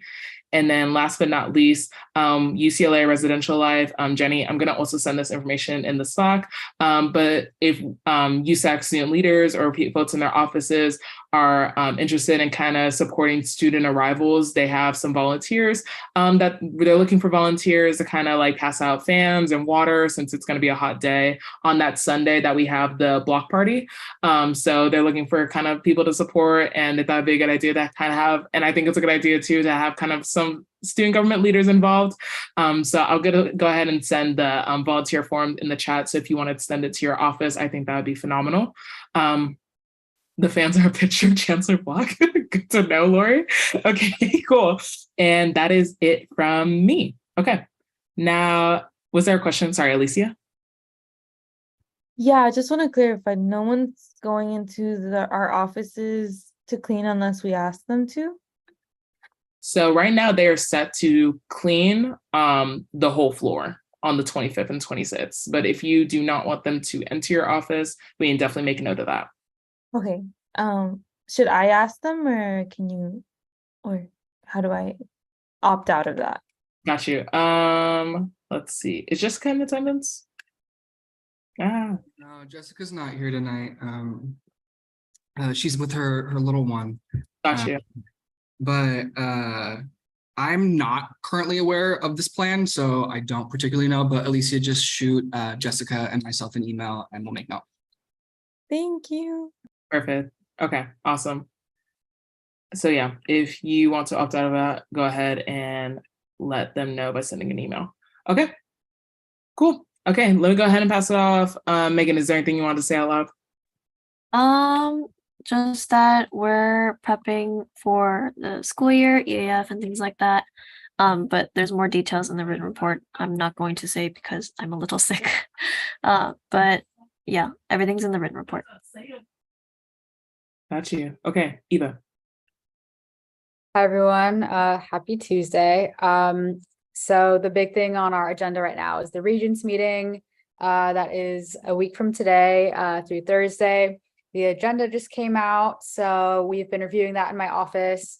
Honestly, it's a little dry, but I'll be giving a brief report on that later on in the discussion tonight. But we've also been planning a public comment training where you can learn who the regents are and why we should engage with them when they come to UCLA. That is being hosted September 14th at 6 p.m. And the link to sign up and the Zoom link is in the link tree in the EVP Instagram bio. Please check that out there. We are also just planning like attendance at each meeting. So we'll be giving like a report from each of the committees, like any actions they take. So super excited for that initiative that we're doing.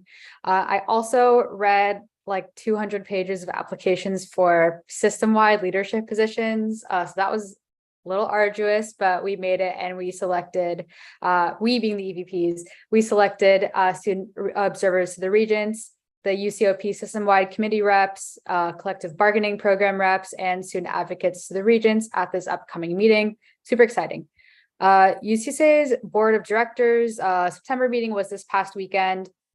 There they took some system-wide actions on ACA 6 and began some work on the 5 UCSA campaigns.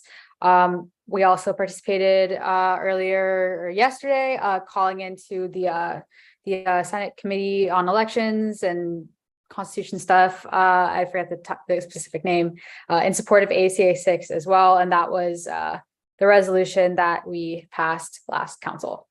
As Naomi mentioned, she, me, and Sonia, the GSA EVP, will be meeting on Friday as part of our responsible officers meeting to discuss the quarterly like community safety plan with regards to like policing on campus. And that's a meeting that we were supposed to have been having, but admin has not really let us know about that and kind of let it slip through the cracks. So we're really hoping to get that started. Also, I met with student affairs, their student life manager, to discuss some Bruins Vote upcoming events, including National Voter Registration Day on September 19th. Balancing that with the Regents meeting is going to be a little bit tricky, but we're hoping to do a little bit of like social media pushes and stuff as people are coming back to campus. They're also continuing the Bruins in Government series, which I encourage you to check out at the at Bruins Vote Instagram. Super good stuff there. And we are also preparing a brief that we will be sending to the county to propose new ballot drop-off boxes, probably in time for the March primaries. November is a little bit out of the question right now in terms of that timing, but we're really hoping that we can have, more pedestrian-friendly ballot drop-off boxes and have a say really in how Bruins are able to go vote. We also, I last week had my university affairs meeting with UCSA where we discussed the potential of UC-wide labor organizing. Our UA meeting was canceled this week. So in lieu of that, I've been having some discussions with the EVPs and trying to understand differences between each campus with regards to a few things, including how we're providing anti-Blackness trainings, unpaid internship courses, and if there's like tuition being paid for that kind of thing. And also the distribution of Narcan and fentanyl test strips. That is important because as of February 2023, every UC campus but Riverside and Irvine requested Narcan from the government, but we don't really know like how they're using that, how they're distributing that. So we're trying to kind of get a gist there in preparation for some other Narcan and fentanyl test strip platform work that I'm hoping to do with Megan.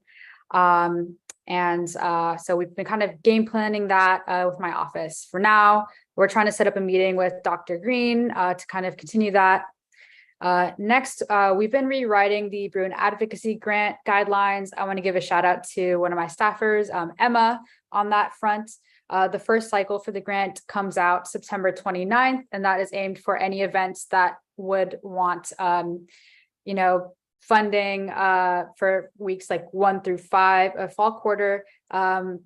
If you know any organizations that are registered with SOL and that are doing any like conferences or events or rallies or anything that's like activist related to that club's mission, please encourage them to apply to BAG. I love giving out those applications and seeing those like essays. They're really cool. So please encourage them to apply. Next, I'm setting up a meeting with Ignite on Thursday. We're going to kind of hopefully continue planning some like actions for the Regents meetings and furthering the partnership that we began a little bit there last year and see how we can continue to fight for essay forensic examinations and more reproductive justice initiatives at UCLA. Next, Sujana, Chiaying, and myself, we met to discuss the 195 CE internship courses. We're writing a sign-on letter with some pretty cool asks, and I won't spoil it, but if you know anyone that has taken a 195 CE course for credit, specifically over summer, any summer term, please reach out to one of the three of us so we can get those testimonials for our sign-on letter. I also had some more one-on-ones with my staffers to get a gist of like where our projects are going. I finalized my budget. I also have been setting up a lot of like local relations meetings. I'm meeting with the local government and community relations team to discuss some stuff that we're doing in Westwood, as well as some Westwood leaders in Steve Sand and Jacob Wasserman, really trying to see how we can better frame our engagement within Westwood for things revolving around like transit and housing in particular. Lastly, oh no, two last things, sorry. I think our local relations team attended the Santa Monica City Council meeting today. They're trying to limit noise levels for picket lines. And you know, we don't really like that. So I think they went today. I haven't heard the report back, but I assume I can present on that next week or next 2 weeks. And the very, very last thing, on Thursday, EVP is participating in a Starbucks United Workers Day of Action, where we'll be protesting outside of a Starbucks against like illegal union busting and things like that. So lots of good stuff in the pipeline. And please pay attention later tonight when I talk about the Regents meeting. Thank you. Thank you, Ms. Busy Bee. Okay, so now we'll move on to General Rep 1, Katie. I just sent my written report to Megan. But just like wanted to add one thing. Sarah and I met with Pete Angeles, and I'm just happy to say that it looks like there won't be paper meal vouchers anymore, and they're gonna be all digital. So that's exciting. Just wanted to bring that up. It's good news. Ooh, that is exciting. Okay, cool. And yeah, look forward to seeing the written report as well. Awesome. Okay, Gabby, was there anything you wanted to say out loud? Yeah, I have most of this stuff on my written report, but I did want to say that I met with the Bruin commuter group regarding just commuter needs for the academic year. And we kind of just spoke about like a potential campaign to publicize the daily discounted parking and then just how we can increase safety. And that was super exciting. So yeah. Awesome, thank you. Okay, and then Jonathan has a written report on here. Awesome. And cool. Okay, so now going on to Academic Affairs Commissioner, Sujana. Hi, absolutely. First, just starting with my office, I did have a director meeting this past Sunday, and I was able to invite some of my fellow USAC council people to come speak to my directors just on their offices. So thank you so much to Jonathan, Janice, Mason, and Naomi for coming.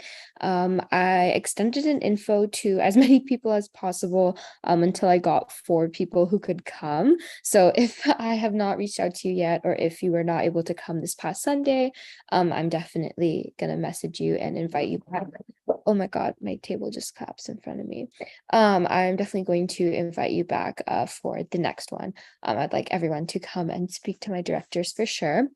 Besides that, my directors have been like continuing kind of working on individual projects, and there are plans to create like merch for AAC members. We are planning kind of like an EAF social and putting together a board together to get to know each other as our first thing of the year, and so on and so forth. We are also finalizing our budget allocation, so how much is going to be going to our funds, how much we're going to be paying the members of our office, and so on and so forth. That has really been a process. And more broadly, I'm working on finishing up all of my appointments. Academic Senate is almost complete, and then I have to appoint for USIE as well. That's like my last major appointment. I have the Instagram post for that up just today, so if you guys could repost that or just pass on the opportunity to anyone you think is a good fit, that would be fantastic.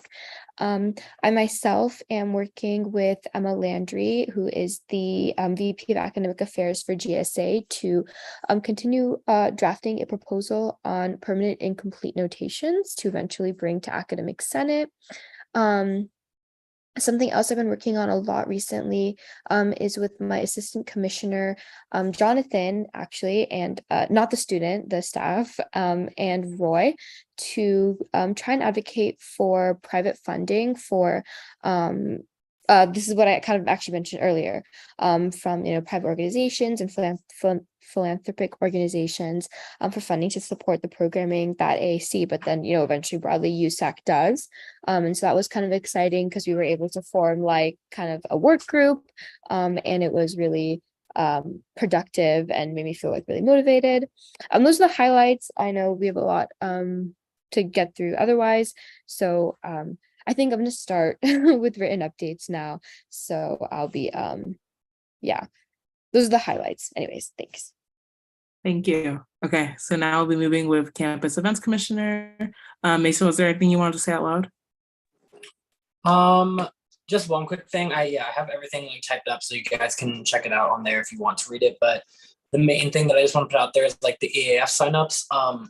I sent you guys all like the link last week, so I just wanted to like clarify why we're not really like publicizing it on our social medias, and it's because we got like 700 signups without publicizing it at all. So at this point, like the signups now are turning into like waitlisted signups. So I put the link there in case you guys have like anything that you think is like really pressing, like an organization that you would like to like talk to us about. But for the most part, the submissions are probably closed. But yeah, that's kind of the main thing, and everything else is on my document. But yeah, thank you. Thank you. Okay, so now let's do CSC. Did they have a proxy? Yes, I'm proxy. All right. Hi, everyone. I am Ariel. I'm the assistant commissioner. I'm the proxy for CSC. I have a few updates that she wrote for me, but she wanted me to tell you guys that she's regretfully unable to be here today because she's on a flight back from Singapore to LA. So she apologizes for not being able to make the past USAC meetings due to time clashes with her work, but she's looking forward to seeing you guys next meeting. And there are a few updates for today. So they're in the final stages of reviewing the Robert S. Michelson Scholarship Awards, and they'll be tabulating the scores and confirming the list of recipients for the next 2 weeks. And also Volunteer, which is co-organized by CSC and the Volunteer Center, has officially opened for signups, and it's going to be taking place on September 30th, which is during True Bruin Week. And they have over 40 community partner sites and are incorporating service learning reflections to make the experience more meaningful. So encourage your friends to sign up. All of the information is on our Instagram. Additionally, we're organizing for Servocacy Fest during week 1, and it's basically EAF, but for service organizations. And there will be informative activities, over 35 student groups, food, and prizes. And additionally, a CSC is recruiting more CSC projects, and the application closes this Friday. So if you know any service groups who would benefit from CSC's guidance and resources, encourage them to apply on our Instagram. Chia Ying also met with CPO representatives from the Student Risk Education Committee last week to talk about the upcoming year's plans and any ways CSC can support the initiatives. Our staff have been preparing for EAF, internship, and alternative breaks, applications, our new service newsletter listserv, all of which will be launched in early fall. And we're organizing our first in-person Gen Retreat since 2019. And I personally have been organizing this for our 35 service projects during week 0. And essentially it's an orientation day for all CSC projects to learn about CSC resources, meet CSC staff, and bond with each other. And finally, our finance directors are working on the 2023-2024 guidelines for 3 funds we're overseeing. And this year, we've added more detailed documentation, procedures, and requisition tracking systems in our finance processes to increase our financial transparency. Other than that, all of it is written in the document that she put in the agenda, but that is all for me. Thank you all for your hard work. You all are doing amazing. That's all from CSC. Thank you so much. I want to see y'all at volunteer day. I already signed up. Okay, so cool. And amazing updates. Appreciate it. Okay, so let's move on to our next. What we have? Alicia, did you want to say anything aloud? Yeah. I'll go over mine really quickly, but you can also take a look at the notes. Earlier I reached out to ASUCLA's new event staff, like new reservation staff, so we can go over our timeline, schedule, expectations, and what the relationship is going to look like between CAC and ASUCLA for the upcoming year, especially because reservations for the art gallery can't be done without CAC's consent, because it's the only available student art gallery space for all students at UCLA. I just received my budget from Jessica today, which was kind of upsetting earlier because I just really needed it and I wasn't getting it. So I was only able to get it today. So I'm going to try to finalize that with my directors by the end of the week. Would really appreciate if I could get it earlier because last year I got it in August. My next thing is I'm also planning a meeting with Jessica, Fernando, Jonathan, I think maybe Roy as well, for updating the Arts Restoring Community Initiative Fund guidelines and policies, so that that is reflected in the website and the timeline is ready for students. And once those are finalized with ASUCLA, myself and my ARC staff will be presenting it to council so y'all can get to know the ARC initiative and our goals and our updated guidelines. I also worked on 3 resolutions with the Disabled Student Union, Samahang Filipino, and right now I just made the CSU tuition hike really quickly because it caught me off guard that they were making the decision today and tomorrow. So I apologize for the rush on those. Thank you to everyone, Tyra, Naomi, and the other folks on council that I might be missing who helped sponsor, write, and collaborate with me on these.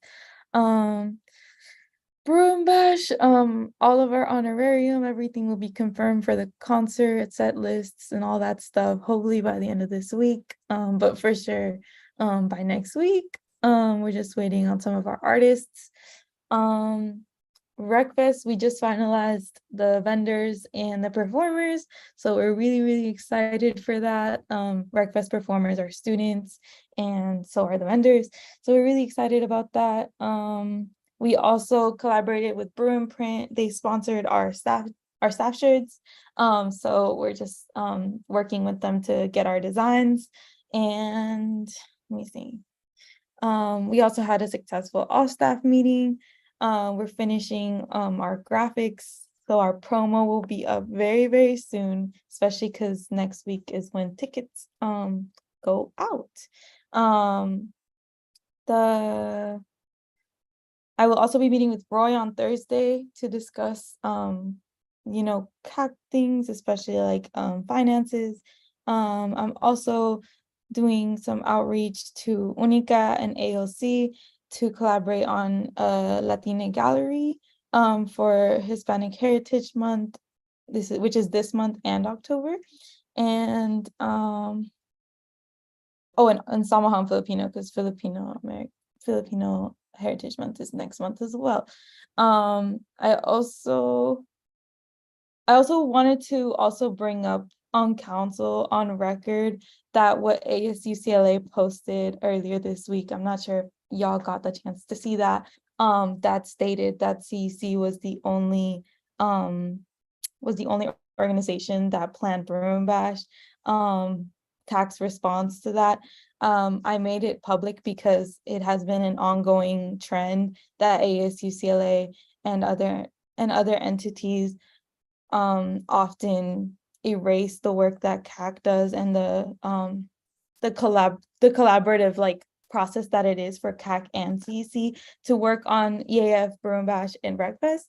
I know from my predecessors, even back in 2019 and 2020, like there were behind the scenes incidents where ASUCLA was just like not informing the student body that it was also a CAC event. I never received an apology. And I like immediately when I saw that, I went to talk to Fernando about it because I was really upset about what had happened. And then they also posted that it was a free concert, and I don't think ASUCLA should be spreading misinformation because it's ASUCLA and it's a reliable source to students. And the fact that CAC is mainly run by marginalized students, Black, Indigenous people of color, like students, and our work is being erased makes it like twice as harmful as it would be. So I would just really wanted to say on the record that like that just tipped me over the edge, because I will not let the work that my staff and myself puts into everything that we do be erased. So yeah, I just want to say on record for council, thank you. Thank you, Alicia. Okay. Going into our next officer report, Evan, was there anything you wanted to say out loud? Yeah, just super quickly, I just want to thank everybody for the incredible response we've had with the launch of UPass so far. That's definitely been the bulk of the work in the last 2 weeks, but it's just been great just to see how like warmly it's been received by the student body. So just thank you all for all the sharing and everything else. Got a lot more graphics ready and in the pipeline to be posted too. So appreciate the support with that. Also, a quick note for Constitutional Review Committee, we are going to have a meeting before the next council meeting. So if you do have any sort of bylaw changes or anything that you'd like us to review, highly recommend getting it to me within the next couple of weeks, kind of same timeline that you get stuff to Megan, and we can go ahead and get that on the agenda and go through that. Also, just everybody to look out, we'll be sending out a wind me to the council group chat to talk about the Multicultural Center and the next referendum that we'll be pursuing. So everybody keep an eye out for that one. Hopefully we can get a good conversation started. But yeah, that's all I got to add. Okay, thank you. And I just gotta say that, well, not the ad, but like I don't know what's it called, the Instagram post, it was such a phenomenal post. Like who made this? They got it. Like that's the best graphics I've seen in a while. So yeah, that really ate. Okay, going into our next council member, we have Financial Supports Commissioner Sarah. Okay, I'll make this really, really quick. One, had a meeting with housing about off-campus meal plans with Katie. We're still trying to advocate for that.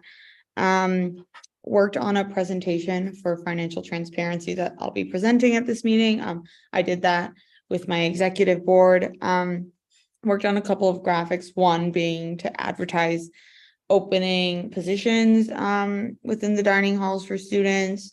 One for the New York Times subscription. So I've also been in talks with the library, and I'm trying to be in talks with different faculty to like advertise that across campus. I have met with some student orgs, including Hooligans, to talk about their financial situation and to see how FSC can help them. Had some ARC interviews and had a couple of FSC meetings with our exec board about our hiring processes and other just like internal financial transparency stuff. And that's pretty much it. I just want to take a second to highlight the directors that I currently have. A lot of it is due to their hard work, and I just want them to be recognized. Thank you. Okay, so now we'll go into Student Wellness Commissioner. My bad, the Genesis proxy. Hi everyone, yes, I'm Genesis Proxy, her chief of staff, and her updates for today are linked on the agenda. But mainly, she attended IDMT September meeting and noted that they're moving forward with the opt-out vaccination policy because according to them, There's not a huge surge, but there's a consistent rise in cases in LA and hospitalization rates are slightly up. She did let them know that there's opposition from USAC and that they should expect to hear from students. And the rest is on the agenda. Thank you. Okay, got it. Tara, go ahead for transfer student rep. I finally finished my staff one-on-ones, which actually took me out. We talked about some good things. I'm really excited. I definitely hired some really cool directors. Something that I specifically wanted to highlight and bring to y'all attention that I will probably be presenting on soon is a USAC internship for transfer students. I still think it's a big issue that I'm the only transfer on council and I'm in the TSR's role. So hoping to create something that will provide more access to transfer students and also just get more transfers involved in USAC and not just staff positions, but actual council member positions. I'm in the process of creating a website for my office, so I'm really excited for that. Hoping to put little cute bears everywhere.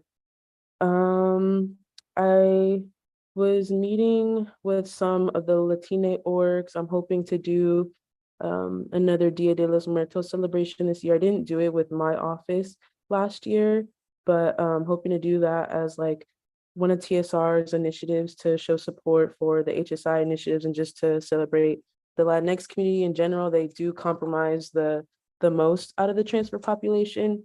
So I would implore the rest of y'all to start thinking about HSI support as well.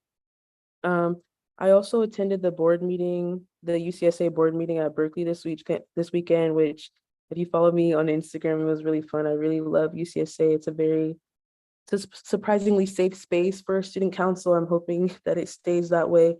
But I switched my role in that space. I was the UCY transfer affairs officer, but I switched my roles, but happy to say there's another transfer there who's from UCLA. His name is William. So we'll be working with him specifically to see if we can establish the transfer admissions guarantee at UC Berkeley and UCLA, which they don't have it. And of course it makes sense. They think they're all that in a bag of chips, but I'm gonna be working on that. And then also the possibility of doing like a UC-wide transfer program.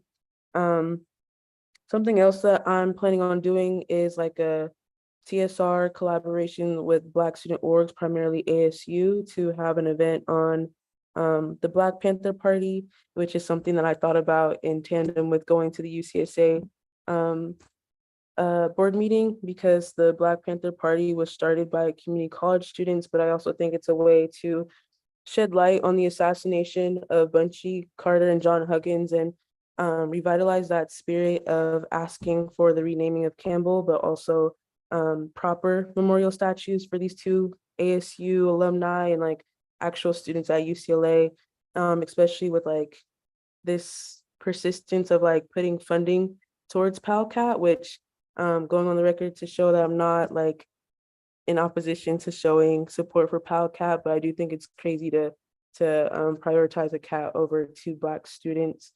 Finalizing Transfer Welcome Week, thank you to the IVP and the SWC for meeting with me to finalize those collaborations that we have. Really excited for that. Y'all probably have seen it already, but I am doing a merch contest right now to help get some kind of like TSR specific merch. I'm not sure when the last time the TSR's office had merch. I found like one shirt and it was literally just like very bland. So I'm hoping to do something cool, but also like put more funding into transfers pockets. So hoping to do like some kind of like prize or like incentive for students in that process. I also created a group me for my office, and I'm really happy because there are like over 100 transfer students there, and they all came like pretty quickly. I didn't know it was gonna like fill up that fast. And so that is in the TSR link tree in my bio. With that, I also have concluded like staff recruitment. That was also a huge thing. We got 86 applications, which was not expecting. My goal was 55. I did get accepted to be a star to the UC Regents meeting, so I'll be meeting the regents next week and seeing like who I could work with for the next year and who's an op. Love that. I also had I had multiple meetings with the Filipino Transfer Student Partnership because we will be collabing for one of the days of the Transfer Welcome Week, but also PTSP is just a lovely collaborator with TSR. I have a meeting scheduled with Gary Clark to go over transfer versus freshman admit enrollment rates because I saw the enrollment rates for like Black transfers, and literally Black freshman admits are 10 times more likely to apply to UCLA than Black transfers, which is kind of concerning, but like the gap closes as you go from applicant, accepted, and then like SRI. It's a really weird thing. So hoping to get more clarity on that.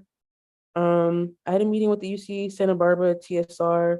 I had a meeting with Unica, which I'm so excited for. This is another initiative for HSI. We're gonna do like a transfer application workshop week that is primarily focused on like Central Americans of diverse ancestry. Really excited about that because Unica tends to be like a very transfer serving club, even though it's not transfer specific. So I'm so excited for that.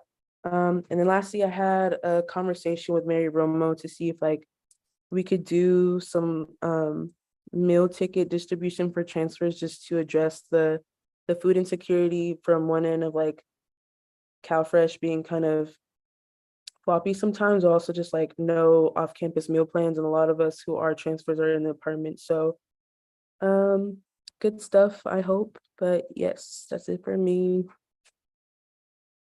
Thank you. Okay, so now we will be going to Adam.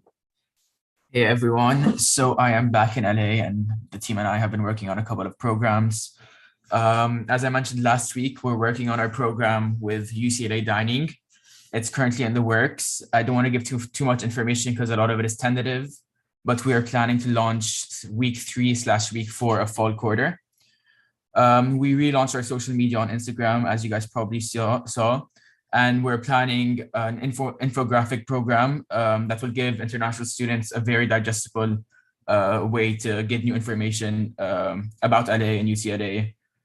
Lastly, we're preparing for enormous activity fair and the student government open house. We're preparing some stuff for that. Exciting.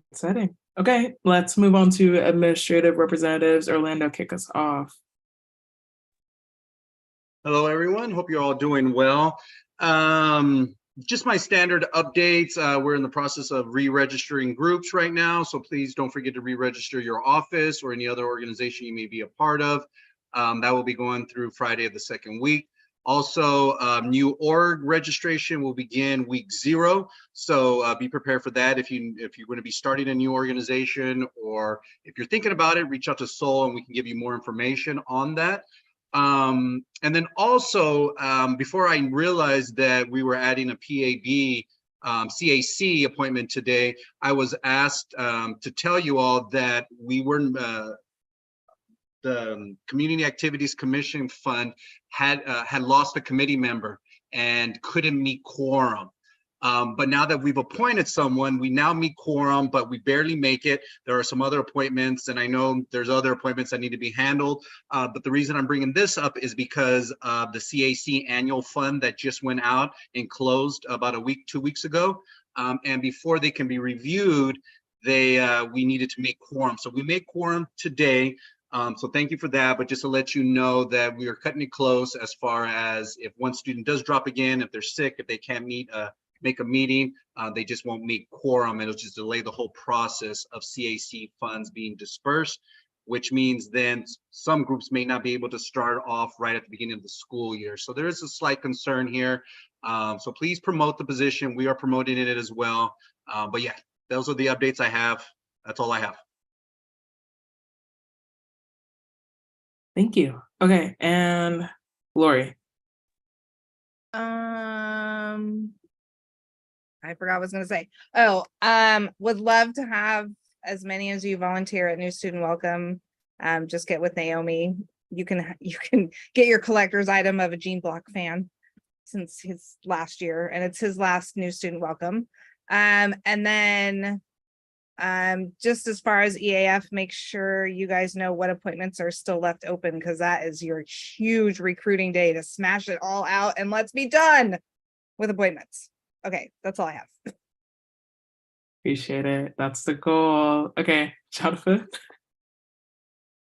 Hi, folks. Hope you're doing well. A couple things from me. First, Jessica sent over your office budget sheets this afternoon. Please feel free, go through and allocate those items if that is applicable to you. If you would like to meet with us or SGA to kind of go through that, talk about it, see kind of what it could look like. If you have any questions, feel free to just email Fernando or I, and we're happy to set that up. Another thing I have is just a small ask from you all when you're making your motions. For the sake of our minutes and our like historical preservation, if particularly when it comes to like appointments, if you could say the like person's full name, the position, and the term, how long they're appointed for, just for clarity's sake, because we've had a couple of instances where that's not really clear and the minutes don't actually tell us what the appointment actually was. And then similar with funding bodies, saying that exact number that's being approved. Let's see here. Okay, and speaking also of appointments, as we get closer to the school year, it's great to see Community Activities Committee and TJF on here from some of your funding bodies. Just want to remind you to keep doing great at filling those funding body appointments as the year comes, particularly like your budget review director, whose main job is to chair the BOD committee, CS mini, all that kind of stuff. Just be thinking about that. Speaking of funding bodies, for those of you that have funding bodies, just a reminder that you cannot release an application or make an allocation until you have guidelines approved by council. So please get that on the agenda as soon as you can. And feel free to let Fernando and I know if you have questions or you want us to take a look over it and make sure everything's good. We're happy to do so. Coming up in the next month or so, maintenance is conducting its annual walkthrough. They will be going through every single room in both Ackerman and Kirkhoff for like code compliance. This is not optional. It is mandatory by the state and by the university. So that will be happening coming up soon. The reason I mentioned it to you all is just so you know, people will be coming around, but also if you have anything that you think might not be in compliance, particularly with like fire code, if you have things like hanging from the ceiling or blocking doors, all that kind of stuff, I would recommend rectifying that sooner rather than later so that it doesn't become a like thing when they do their actual walkthrough. Other thing, employee appreciation at the store starts tomorrow. You all are considered employees. So it's 33% off the entire store, and that includes on top of red tag markdown clearance. So like go get your Lululemon for 33% off. It includes all those new collections too. So just go down there when you check out, bring your Bruin card and tell them you want to use your employee discount. That starts tomorrow. And I think will be for 2 days. Please do use that 417 lottery. We do that one specifically because that is like the historical council room. So we think you all should have access to it first, and is a great way to either solidify an office meeting space before the regular lottery comes around. I do also want to remind you all that our first in-person council meeting for the year will be on October the 3rd. The next meeting that we have is not next week, but the following week, week 0. We do not have a room booked for that, so that will be over Zoom, just so you know. And then also please mark your calendars now that on October the 3rd is your Title IX training from 6 to 7, right before council starts. And on October 10th is your care training from 6 to 7, right before council starts. These are mandatory. They're a mandatory part of your employment at ASUCLA. And if you cannot make them, please reach out to me sooner rather than later, because you will have to make it up.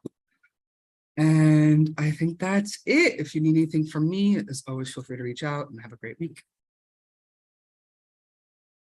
Thank you, Jonathan. And repeating those dates, October 3rd, 6 to 7, October 10th, 6 to 7.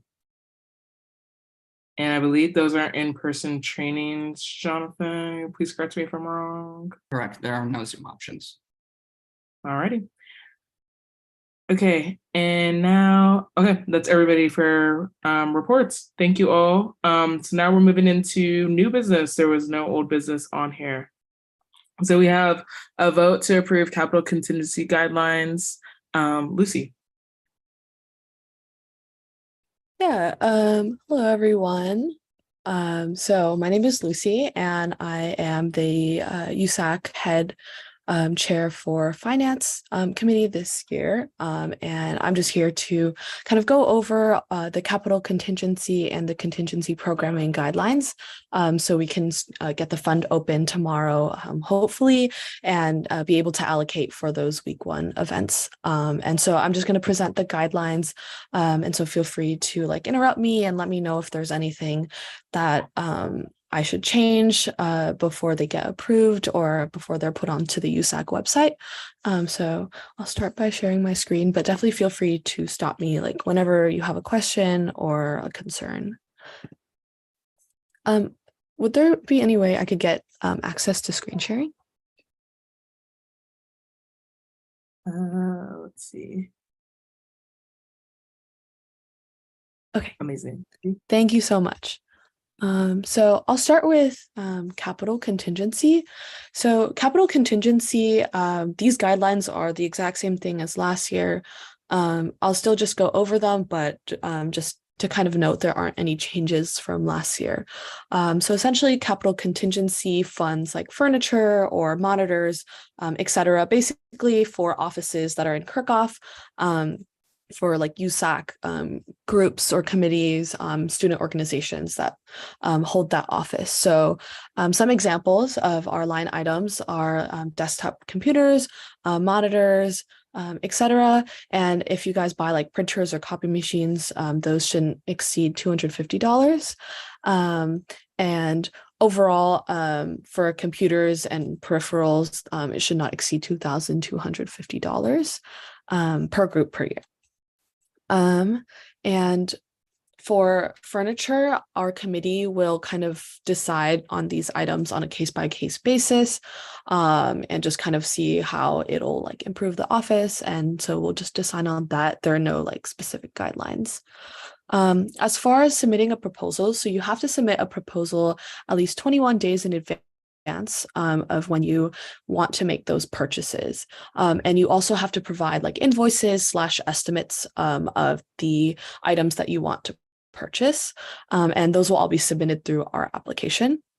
And there are a couple things that can't be purchased with our fund. So examples of those are laptops, fridges, microwaves, TVs, cameras, etc. And ultimately, final discretion is up to SGA and FICOM. And so we'll work closely together to kind of decide on these items. There's also a 12-month rule. So we have records from the SJ office of what was bought. So for example, if a committee wants to buy a monitor for their office, but they had purchased one like 6 months ago, then they cannot buy another monitor. So basically you have to use that item for 12 months before you can purchase another one of that same item. Additionally, all of the items that you request to purchase have to have kind of a safe area that can be locked, that it could be stored in. So for example, just all of your offices. So the monitors that you guys buy or like cabinets, et cetera, would all have to be stored inside that office so that it's kind of locked. And again, so all quotes and estimates must be provided. And yeah, Sarah. Oh, you can finish. I didn't. This is a question for after. Okay, cool. And lastly, all of these kind of items are subject to audits. So sometimes SGA or FICOM will audit the purchase that you bought. So we can come into the office to check those capital items. And yeah, just know that you guys are subject to audits. And just a disclaimer, generally like our applications for capital contingency don't open until later in fall quarter 2023 for this year.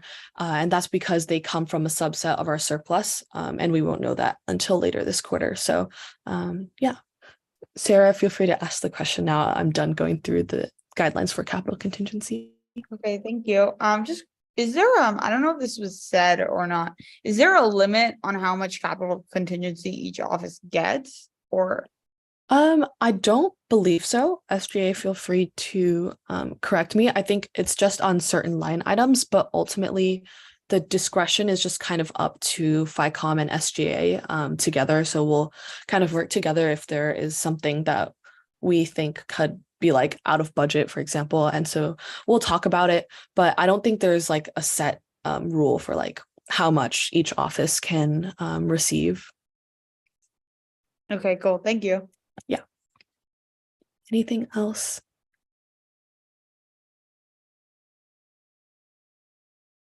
Okay. Oh, sorry. Oh no, you're all good. So do you think I should go over contingency programming or just kind of go through the vote for capital contingency first? You gotta vote first and Okay, then you can go. perfect. Okay. Cool. Okay, can I have a motion? And let's be specific with the motions. I move to approve the 2023 to 2024 capital contingency guidelines. Can I have a second? A second. Sarah motions, Katie seconds, all in favor, please raise your hands. Okay, please lower your hands. All against, please raise your hands. All abstaining, please raise your hands. All right, with an 8-0 vote, that has passed. So our 2023 to 2024 capital contingency guidelines are approved. Congrats. Okay, so now let's move to contingency programming. Awesome. Thank you guys so much. Yeah, so I'll go over contingency now. So again, the contingency programming, the guidelines as far as like line items and the limits for those remain the same, just because everything worked pretty well last year. I added one clause to our guidelines, and so that's the statement right here. Basically, there were some issues with SGA and USAC, FICOM last year with people trying to reimburse like Venmo transactions or Zelle transactions. So we can't do that. So I just added like a little sentence here that says all forms of electronic payment, i.e. Venmo, Zelle, Cash App, etc., will not be reimbursed. And so that is the main change that we have here. So I'll just quickly go through the programming guidelines. Again, because there is like an unprecedented nature of this pandemic still, us like as the committee, we can decide to make changes to the guidelines throughout the year and then bring it to council again for a review if there are any changes that we feel are necessary. And all off-campus in-person events have to be approved by the student organization's sole advisor. And then we also need to see proof of that email. So it just has to be forwarded to our email right here. And so advertising, graphics, and t-shirts are same thing, $500 limit. T-shirts and graphics need to have a paid for by USAC logo. And there needs to be proof of that before when you guys submit like documentation through our applications. Facilities, so like venues, rental equipment, etc. That is up to $750 per event. Honorarium and hospitality. So that could be like speakers or performers for honorarium. And then hospitality is generally like food, is also up to $500. And something to note is that although we can fund food, we can't fund food for fundraisers. So anything that's going to be sold, again, we cannot fund that. Supplies are kind of discretionary. So there can there really isn't like a set limit for supplies. It's just kind of up to the committee members and when we're reviewing the applications. The only things are we don't fund gifts, gift cards, charms, pens, trophies, stickers, and we also don't fund decorations. Unless it's for a culture night, then that's when we kind of use our discretion, but typically like decorations for events are not funded. And then as far as for virtual events, we can allocate up to $100 for shipping, and for like electronic supplies. So sometimes people will need like Canva Pro or any sort of subscription. We can fund up to $200 for that.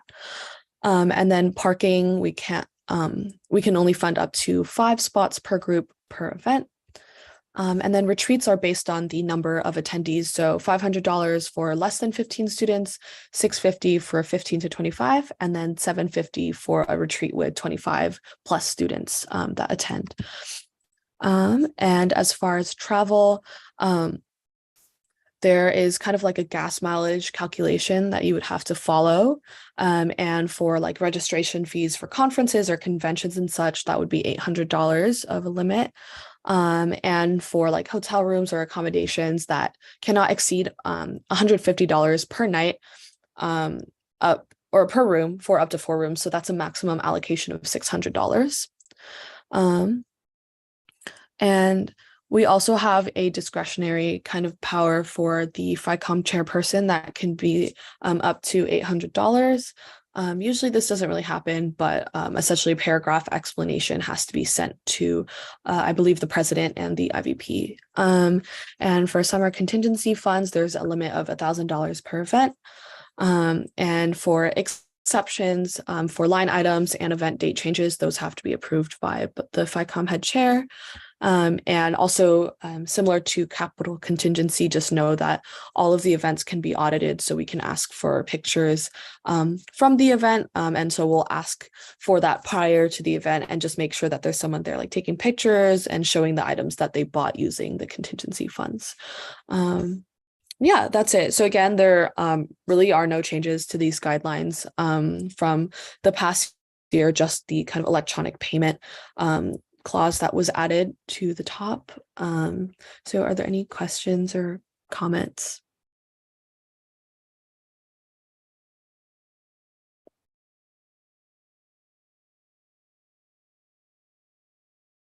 Okay, with that, can I get a motion? I move to approve the 2023 to 2024 Finance Committee guidelines. I second. Sarah motions, Evan seconds. All in favor, please raise your hand.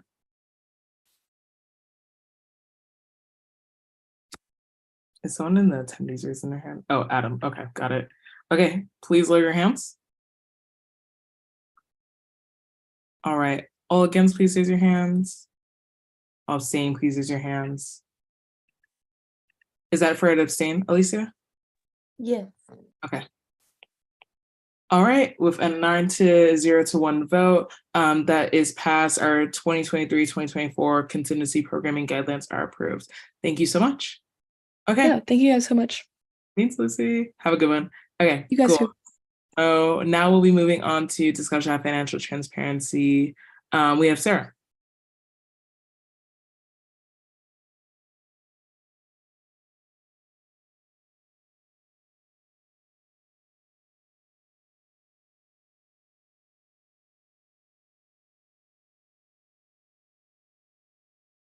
Sarah, are you talking? Sorry. Oh my God, I didn't realize. Oh my God, that's so embarrassing. I forgot to unmute. I said I made a presentation on this. I'm gonna keep it short and sweet. But I just wanted to discuss this a little bit more from last meeting. Can you guys see my screen? Lovely. Okay, cool. So the FSC team came up with a little presentation on financial transparency, just to shed a little bit more light on what my office hopes to do this year with this. So for the first, where's the text? Oh, I don't know why I did that. Okay, so just the goals of this presentation is to provide UCLA students with greater financial transparency for USAC's finances and to make this process run a bit more smoothly and efficiently as compared maybe to previous years, or to just like improve on our financial processes in general. So important information that we hope to provide is we will be looking back at the last USAC fiscal year and for this upcoming school year, just to provide greater transparency on both ends. For last year, obviously, it'll be from some people have been reelected, but for offices that you are like, you obviously weren't the commissioner at the time, so but any information will be helpful just to publish for students and for the upcoming year. We think it is important to keep record of invoices, receipts, and then any budgetary spreadsheets that you may have. We also oh, oops, sorry, that was a mistake. But we also hope to soon provide more financial transparency just by talking with each office and seeing what, like, if there are any plans currently on what each office plans to spend their money on. I know a lot of offices don't have that information yet, but for some offices have like existing programs, for example, that we would cover and stuff like that. And then we would publish this so that there would be a few platforms in which we would publish. First one would be Instagram, obviously, but the second one is we hope to get the financial expenditure viewer up and running, which to give you, let's see if this shares. Okay, so to give you guys a quick rundown on what this is all the USAC financial data from 2002 to basically the middle of COVID when it stopped being updated, but it like provides a lot of information on like big picture stuff for the budget. So you like this provides a wordle on like what the most spent, like the biggest like words used within like the different expenditure reports and stuff like that. But then you can also, maybe I'm going to go back to a year that is full. So if you go back to like 2018 to 2019, it tells you the full budget, and you can search for specific like things. So if you search to like event, like different expenditures will come up. And then also you can look across like divisions, departments, stuff like that. And then also there should be, I think one of the best things, quite honestly, about this, if we get it up and running fully, is you can like view a graph of everything. And like, I think this will be super helpful for like stuff like that will be super helpful for students to see, just to give them a little bit more information, and then they can like obviously look at this whenever they want. Okay, so that was the expenditure viewer here. How do I go back now? Okay, perfect. And then also there's going to be obviously more with the bylaw change that was passed about the Financial Responsibility Oversight Board. Because the board hasn't met yet, we're just waiting on a few more appointments. Once the board has met, I'll be able to give more information on like what is entailed by financial transparency. I just want to make sure we have a meeting fully to discuss that and I get everyone's input. But on that board is me, the budget review director, a representative from the office of the president, and a representative from the office of the internal vice president. And then also, obviously, we've had a few meetings with Linda from SGA and then working with them to look over the current data. And then, the last slide is just services FSC hopes to provide this year to make funding a little bit easier. We plan on holding office hours for clubs, USAC offices, whoever needs it for financial assistance, whether that's advocating for like a rec form that hasn't been submitted, how to fill out recs, how to like navigate funding bodies. That also will probably do a few workshops on some of those topics as well. And then also condensing data for students to publicize upcoming deadlines for funding bodies, what like the roles of different funding bodies, and just like making that a little bit more easy to access for students and stuff like that. But yeah, that's sort of where we're at for now. We'll give more updates as we proceed. But yeah, thank you guys.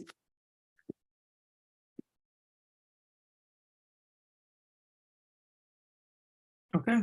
Any questions or comments before we move on to the next thing on our agenda? I have a brief question. Is there a way in all of this financial transparency to add like a distinction between things that would explicitly benefit transfers and like freshman admits, and of course like the general breakdown of what is a transfer student, like for example, like a CC transfer or university transfer, like former foster youth or system impacted for each office. I hope that makes sense.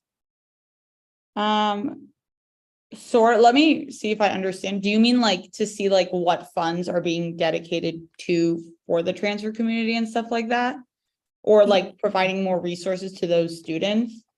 I mean, yeah, just on that like database thing that you pulled up, I forgot what it was called, but anybody could put social, but a social event could be explicitly marketed and benefiting for a freshman admit and not a transfer student. So is there a way for it to be very specific? Yes. So that's a really good question. So how it worked before is that we basically have to recode the current data, and how it worked before is like information was taken based off how recs were filled out by previous accountants that are no longer at UCLA.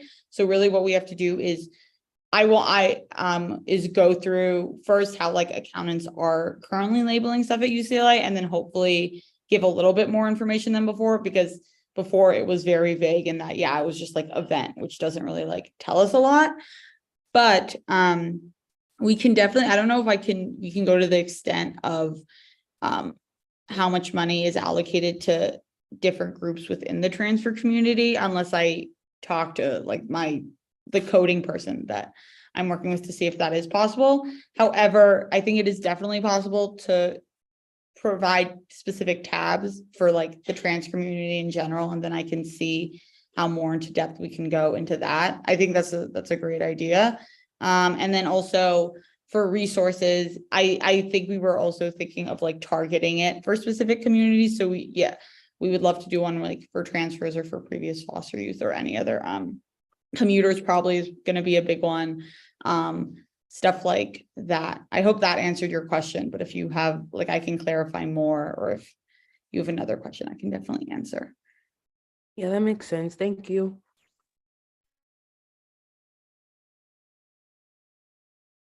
Okay. Any other questions? Going once, going twice. All right. Thank you, Sarah. Okay. So now we're moving on to Eva, discussion on UC Regents engagement. Hi, everyone. I am really glad to talk to you all today really briefly about the upcoming Regents meeting that's being held the 19th to the 21st at UCLA, the Luskin Conference Center. I will be there all 3 days, and as will a lot of members from my office. Will be reporting on any decisions that they're making, as well as, generally like what's going on. And I really hope you all can join us there. So that being said, I wanted to share a little bit about my initial thoughts on the agenda that came out, as well as ways that you and your offices can really get involved and have a better understanding of what our policymakers do and what that process looks like. So if you literally Google like UC Regents meeting, like there's a wonderful website by them that has all of the information that I've frankly ever learned about them, beyond like my engagements with them. So I highly encourage you also to do your own research there. But so I looked through the agenda, and the biggest item on the agenda will pretty much be initial budget discussions. The Regents are presenting their like draft budget for the University of California, which they will then finalize by the November, I believe, Regents meeting that's also at UCLA. So that's super important. And then that is then going to contribute to when Governor Newsom proposes his first draft of the California state budget in January, and is then finalized in the May revise in May. So overall, a lot of good stuff going on, beginning with the September meeting. So it's really important that we go and show out, and the Regents know what we want them to prioritize for these budgetary concerns. Some other things on the agenda that I thought are at least interesting to EVP and some work that we're doing, but also y'all as well. On Wednesday, there is going to be an update on off-campus opportunities as part of their academic affairs committee. I don't know what that means, but normally as they approach the day of the meeting, they end up putting like more hyperlinks on their like agenda documents on the website. So we might know more what that means as we get closer to the 19th. But for now, my mind races when I hear off-campus opportunities. So that can mean a lot of things that are really good to talk about. So I wanted to flag that. On Wednesday, the Compliance and Audit Committee is also going over the California Community Safety Plan. So Naomi, actually, with the discussion that we're going to have with Sonia later this week, I think this is something that I think we should, kind of that this conversation that we're having should leave that room and inform, any advocacy there, really seeing how we can better that plan. Additionally, on Wednesday, the Public Engagement and Development Committee will be going over its state and federal government relations reports. The UC's reports here do not always align with what the students actually want, because end of the day, the UC is trying to, make money. And that does mean at the expense of students, especially with things like tuition costs and things like that. So I think that will be super important to see kind of what the university is supporting when it comes to legislation on both the state and federal level. And I also really wanted to emphasize for those of y'all that are doing housing actions or activism in your offices, Scott Wiener, who is a state senator for the Bay, with like the Bay Area. I believe he is actually coming to that meeting. I don't really know what they're going to discuss, but I do know that he is a pretty prominent leader in California state politics when it comes to housing law. So I'm really looking forward to that. So if you all are a fan of housing advocacy or Scott Wiener, I highly encourage you to attend that meeting as well. And also on Thursday, there's going to be a multi-year compact update on workforce goals. And that's also a little confusing to me, but clearly a labor thing. And that's something that we want to keep an eye on. So for any of those of y'all that are also kind of in tune with those sorts of initiatives, I highly encourage you to go check that out on Thursday. And so those are just some highlights of the agenda. And now I want to go into a little bit of discussion about how you can give public comment. So to express to the regents at this meeting where they're going to go over a draft budget, what things you think they should be prioritizing in their budget for the entire University of California, which obviously does include some line items specifically for UCLA.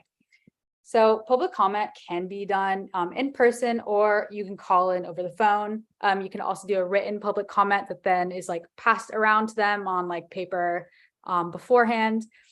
So you do not have to be there in person. However, all public comments do need to be submitted in advance. I really do highly encourage you to go in person. It's pretty powerful. And it's really remarkable to speak with a bunch of your peers. Public comments are limited to 3 minutes, and you have to basically like sign up before 5 p.m. of the day prior to the day that you wish to give public comment. And you can do that at the link that I just dropped, which actually includes a bunch of other information about public comment, and the sign up link is at the very top. Furthermore, in this link, you'll provide like your name, your phone number, and the matter that you wish to discuss. They do prefer that these comments are relevant to the agenda or things that the regents like, it falls in their territory. So I always try my best to kind of, if my comment is not directly related to what they're saying, I highly encourage, or like what they're talking about throughout the meeting, I encourage you to kind of tie it in if you can, make it a little bit more explicit, because they might give it a little bit more attention, which sucks to say, but that is just how they work. Especially because there is no guarantee that everyone who signs up is actually able to address the regents. Furthermore, if you're providing by phone, If you're not going in person, you enter into like a call list, and that's a little bit complicated, but there's also information on this website. And it's a great option for those of you who want to give public comment, but you're not at UCLA next week. And so those signups are also being accepted now. They will try to attempt, they will attempt to accommodate everyone who signs up for public comment, but that's not always what happens. They allot like 30 minutes public comment, and each one is capped at like 3 minutes. So like they can go over that time. But my point of bringing that up is to note that, you know, they are a little selective, and they can silence people when they get kind of tired of hearing something for a lot, which is again just a sign of like really powerful student mobilization. That pretty much summarizes my little spiel about public comment. If you want to go more into depth about all of this and also learn a little bit more about who the regents even are, I really highly encourage you to attend EVP's public comment training this Thursday, the 14th. So 2 days from now at 6 p.m. Pacific. Here is in the chat a link to register. And if that doesn't float your boat or whatever, here is the actual Zoom link. Also in the chat. So please join us. We'll be joined by students from other UCs, so not just UCLA. Will be a really good opportunity to practice. And that is it for me. Tyra, do you have a question? Yeah, this might be a dumb question, but like, what's the difference between a person just showing up and giving public comment and the stars? The student advocate to the regent, for those of you who don't know, that is a person who gets chosen to like guaranteed have a public comment. The star gets 4 minutes to address anything that they want. So like while the regents might be selective about like public commenters like being relevant to the agenda matters, the star gets to really talk about whatever they want, and they also get 4 minutes of time, and it's like specially denoted on the agenda as well. I believe to be on Thursday, but I'm not, I think from what I remember. So you get like your own section, you get to talk about whatever you want. I would just say that the main difference is like freedom of expression a little bit more.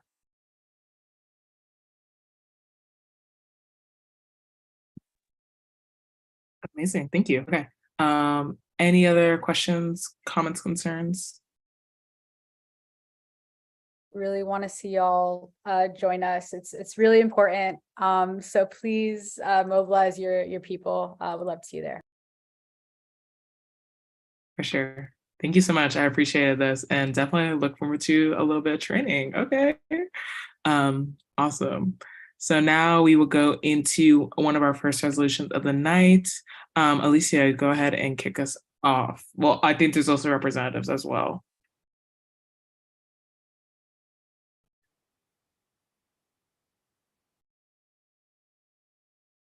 I'm not sure if they were able to come for this resolution. Okay, got it. Yeah, because I like asked and I don't think anyone got back to me, and it's pretty late. So I think, is anyone in like the waiting room? You know, Megan? If you're here for this resolution, please raise your hand in the waiting room. There's no hands raised. Okay, go ahead, Alicia. I'll go ahead. I'll speed run. A resolution in support of the Roque family. Whereas on May 13, 2022, the Roque family was attacked by a white man who physically assaulted and verbally harassed them. And whereas the attacker, Nicholas Weber, yelled racist insults and threats of violence before choking Nerissa Roque and fracturing Gabriel Roque's rib. And whereas the family walked away from this experience deeply traumatized and fearing for their future safety as victims amongst the rising anti-Asian hate crimes in the country. And whereas the attack on the Roque family was part and parcel of a lengthy history of Asian hate within the United States that has been exacerbated by both the Trump era and the COVID-19 pandemic, which is exemplified by a 339% increase in anti-Asian hate crimes from 2020 to 2021. And whereas to attend 18 court hearings, the Roques, a working class Filipino migrant family, had to miss work days, losing out on wages, and whereas in need of counseling, health, and financial resources following the attack, the family asked for support from the Philippine Consulate and LA County Bureau of Victim Services to little avail. And whereas the Philippine Consulate brought a Philippine National Police officer who had a record of sexual assault and violence in the Philippines to surveil the community and family during dialogues between the consulate and the Roques. And whereas the Roque family received only $600 after over a year of submitting documents for assistance to nationals ATN, despite overseas Filipino workers, OFWs like the Roques, sending back $36 and 36.14 billion in remittances in 2022 alone. Only 10% of the budget of the Department of Migrant Workers tasked to assist OFWs was actually used in 2023. And whereas throughout the trial process, members of the Roque family were belittled due to their English-speaking abilities and were either not provided translators or given translators who misrepresented what the family was trying to express. And whereas in response to the neglect shown by both the Philippine Consulate and the U.S. court system, community organizations rallied behind the Roque family, providing economic, moral, and material support, including organizations at UCLA such as Anak Bayan, at UCLA, Samahang Pilipino, and Kappa Psi Epsilon. And whereas it was only through the support of the community that the family could pursue the court case at all and access the economic, legal, mental, and physical health support needed following the attack. And whereas individuals within the Philippine Consulate and U.S. court system accused the Roque family and supporting community organizations of seeking personal, financial, and social benefit due to their mass mobilization and community fundraising. And whereas after over a year of repeated postponement of court dates, constant re-traumatizing of the Roque family, and discrimination due to the family's migrant Filipino background, the Roques have decided not to proceed with a trial due to dissatisfaction with their treatment at court and the dropping of the hate crime enhancement from the charges. And whereas it is because of this mistreatment that the Roque family has no choice but to continue their fight for justice outside the court system through community organizing.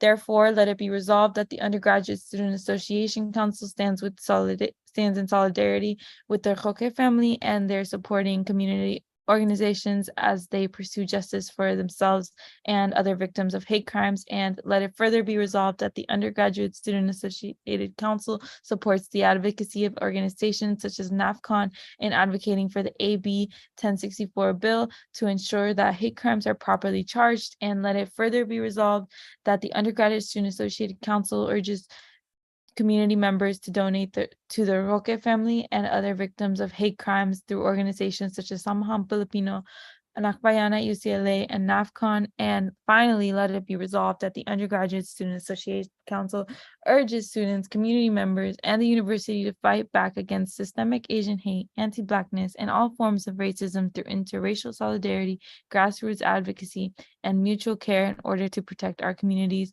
and create institutional change. Thank you. Thank you, Alicia. Okay. And thank you to the supporting organizations also on here as well. Are there any comments, concerns, questions? Sujana. Yeah, no, I just wanted to say that this resolution is definitely really important. I was part of a class this past spring quarter where students were assigned to do volunteer work with like local Asian American organizing groups. And one of the campaigns that students were assigned to was the Justice for the Roques family campaign. And so I know it's definitely like a very timely and important issue, of course, and one that has really like mobilized the local Asian and Asian American community. So hopefully everyone votes in favor of it, but it's definitely a really important issue. So thank you to Alicia for bringing it to the table. That's amazing. No, but thanks Samahang, Filipino, and Ryan specifically. They did the work. Yeah, also just 1 second, Ryan, thank you so much for reaching out to various folks, including me. I appreciate it. Okay. If there are no other comments, let's go ahead and vote. Can I have a motion? I move to approve this resolution put forth by Samahang Filipino about the racial incidents that the Roku family had to endure. Can you use the specific name of the resolution? I'm sorry. Okay. I'm sorry, I have to go back to see the whole name. Give me 1 second. Also, I just sorry if y'all hear a baby like crying in the back, but a resolution. Okay, wait. I move to approve the resolution put forth by Samahang Filipino, titled a resolution in support of the Roque family. Second. You have a second? All right, Tara motion, Sarah seconds. All in favor, please raise your hand.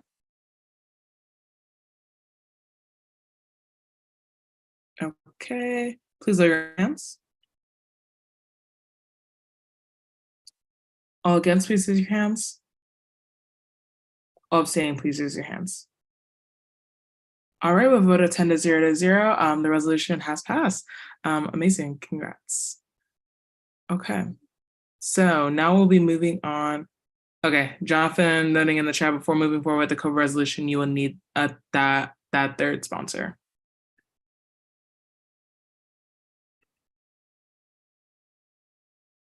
Is anyone willing to co-sponsor that resolution today? If not, we can table this until someone does, but I do want to emphasize that DSU came to public comment, has worked on this for 2 weeks, and came here to read it. So not to put it this way, but if you care about disabled students, please co-sponsor this resolution today. Thank you. Yeah, I'd also add not just like Bruins with disabilities, like this impacts all of us, especially those who are from marginalized cultural backgrounds, specifically like Black and Brown communities that have been historically wronged by medical racism, and that is apparent with the COVID-19 pandemic. So just wanted to throw that out there. Jonathan, is it okay if we read through it? We'll have the people that came through read through it first. Honestly, no. It's like the reason for the 3 is that if there's not 3 council members that are willing to sponsor it, then it wouldn't be something that you would all talk about in your meeting. Gotcha. It's just that, yeah, since we didn't get a chance to kind of see it before the meeting, nobody's really gotten a chance to read through it. I haven't had the chance, so gotcha. If that's okay, if that's the case, then maybe we could table it. I would prefer to not, because Gwendolyn from DSU is here.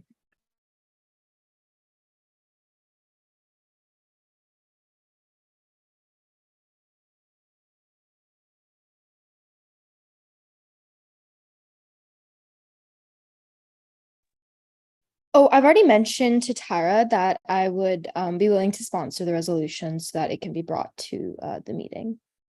If it needs to be tabled for a different reason, like to have students review it, then to have us review it, I think that's a conversation that can be had, but no, you're fine. That's all we needed. Okay. Sorry, I went to use the bathroom. So. No, you're okay. Okay, so cool. So now we have 3, so now we can go ahead with reading through it. Katie, did you have a comment? Oh, I was just gonna say because because we don't have enough time, or at least to let it sit. Clearly we didn't, since we didn't have 3 sponsors. I was wondering if I could motion to table it now, just before like we read through like the long resolution. Just because I know like since none of us had this in advance, people who, you know, like even though like there were a lot of people here in public comment for it, but because we didn't have this in advance, there weren't anyone, like only the people who knew the resolution knew to come. So I just kind of think it might be like, you know, like fair to everyone if we would just tabled it now. So now that we do have the 3 sponsors, the co-sponsors, and the people that are here to read it, you can motion to table it. It would just put it to a vote. But for Alicia, is there something? I just want to say, DSU is going to read it to us. So you will be getting it read. And it is only 12 pages long. It's not 17.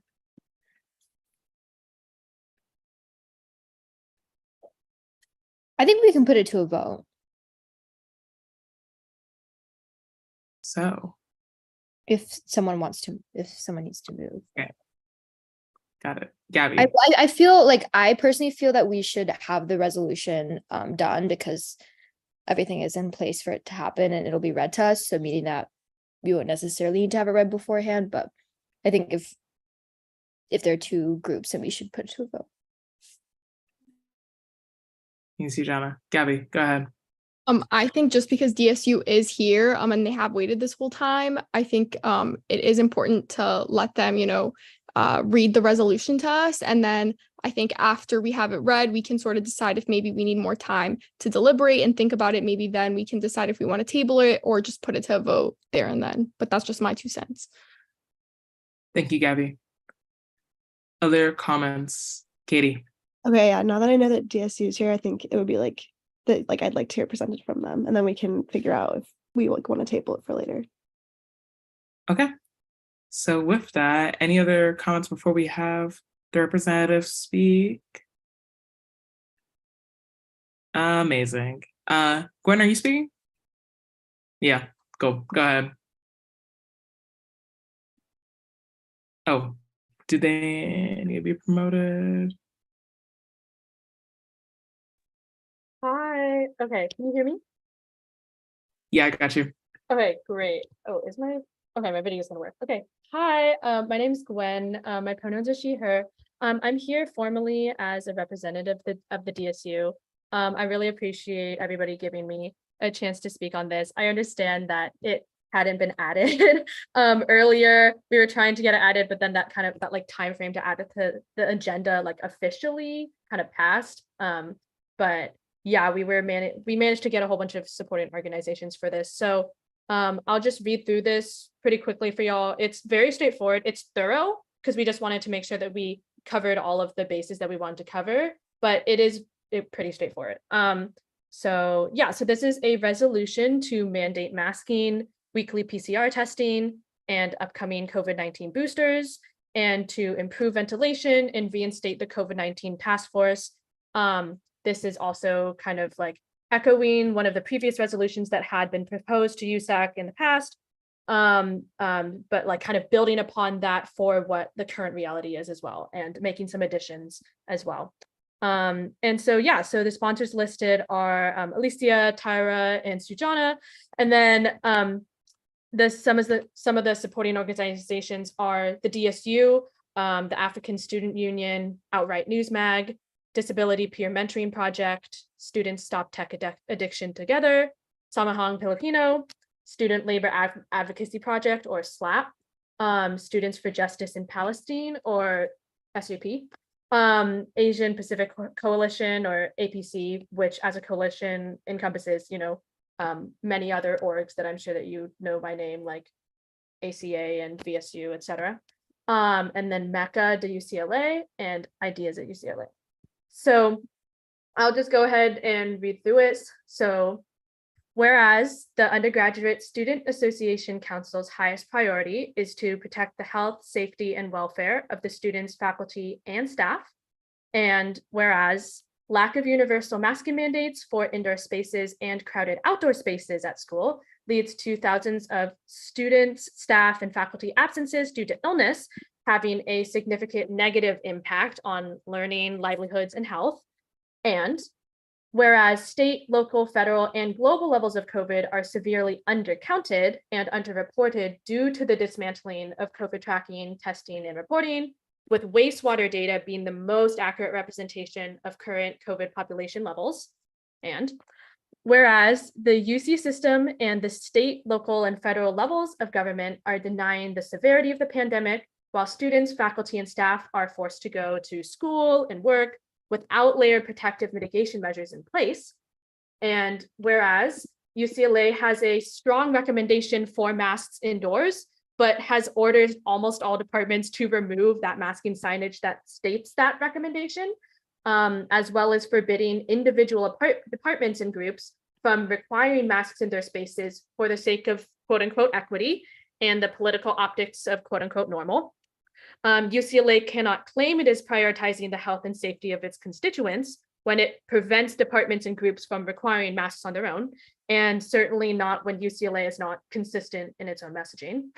And whereas due to waning immunity from previous COVID vaccines and constant variant mutations, and that immunity provided by vaccine doses wanes quickly, repeated and timely updated COVID vaccinations for the population are vital and call for urgent messaging. However, the University of California has not promoted nor informed its constituents enough about the new XBB 1.5 booster, nor mandated its students, faculty, and staff to get the XBB 1.5 new booster that will be coming out. And whereas the University of Southern California made a COVID-19 general update announcement last week on September 1st, 2023, that was dispersed to all of its constituents, indicating that USC is still monitoring COVID-19, continuing to provide free rapid testing to its constituents at multiple locations, as well as continuing to perform wastewater tracking, alerts, and mandatory testing when COVID-19 is detected in the wastewater, all in addition to reminding its constituents about flu and COVID-19 vaccinations and promising updates on the upcoming XBB 1.5 booster. And then whereas this marks the 6th consecutive week of increases in reported COVID transmission in Los Angeles County, up 20% from the previous week, which is an undercount, right, according to wastewater data, indicating levels higher than 63% of the days of the pandemic thus far. I just want to make a side note that I wrote that section last week, so the numbers actually have changed to be higher, but I don't have the exact figure for you right now. And whereas a significant proportion of COVID-19 transmission is asymptomatic or pre-symptomatic, potentially as high as 60%, and rapid COVID tests miss 90% of asymptomatic cases with single administration versus serial testing multiple times over the course of multiple days, indicating the need for consistent, accurate testing to be available and administered, as well as universal masking. And whereas the discontinuation of mandated weekly PCR testing and easily accessible vending machines for PCR test drop-offs is very dangerous to the UCLA community, as well as not processing PCR tests on the weekends, or sending out automated isolation instructions and resource information immediately on the processing of the PCR test, such that students have had to wait until 3 days later, right, 1 business day, to receive instructions if the test returns, which is nowhere near timely enough to reduce transmission. And whereas there has been high demand for free rapid antigen tests on the Hill and throughout Arthur Ashe Student Health and Wellness Center, ASHE, and UCLA's response to the high demand for free rapid tests when they were available was to stop distributing rapid tests on the Hill and to create an appointment barrier through ASHE. And whereas in response to rising cases and transmission, Morris Brown, an HBCU in Atlanta, Georgia, is requiring all students and employees to wear face masks, maintain physical distance, fill out symptom monitoring, use contact tracing, and limit large gatherings. And UCLA, as a supposed top university, is failing to protect its constituents in comparison to Morris Brown. And whereas in response to rising cases and transmission, healthcare company Kaiser Permanente has also reintroduced mask mandates in their Santa Rosa Hospital and medical offices for all people, as well as New York's United Health Services, Auburn Community Hospital, and upstate medical hospitals in Syracuse. But UCLA has decided to remove its mask mandate in healthcare following LACDPH's August 11th rescindment of the healthcare mask mandate in Los Angeles County. And whereas untracked circulating COVID-19 leads to more viral mutations and immune evasive variants, such as EG.5 and the highly mutated BA 2.86 variant, where the lack of surveillance and mitigations to stop spread has led to the World Health Organization admitting that it is deeply concerned that there is not enough rapid information being shared to truly track and respond to COVID-19 in a timely manner.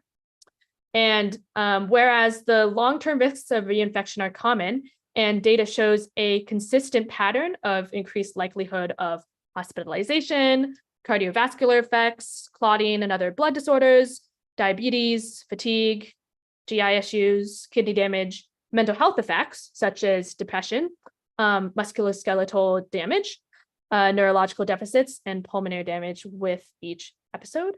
And whereas anyone who has previously been infected with any strain of COVID-19 is at heightened risk for severe illness from COVID-19 for asymptomatic, mild, moderate, and severe cases, and is actually therefore encompassed within the heightened risk population that includes, most often cited, those who are immunocompromised, chronically ill, disabled, are a racial or ethnic minority, hold intersectional identity, have mood disorders, and whereas 27.9% of all American adults who have known to previously had COVID, and 14.9% of all American adults have long COVID, according to the last 8 weeks of the US Census Bureau's Phase 3.9 Household Pulse Survey, which has a sample size of hundreds of thousands of people.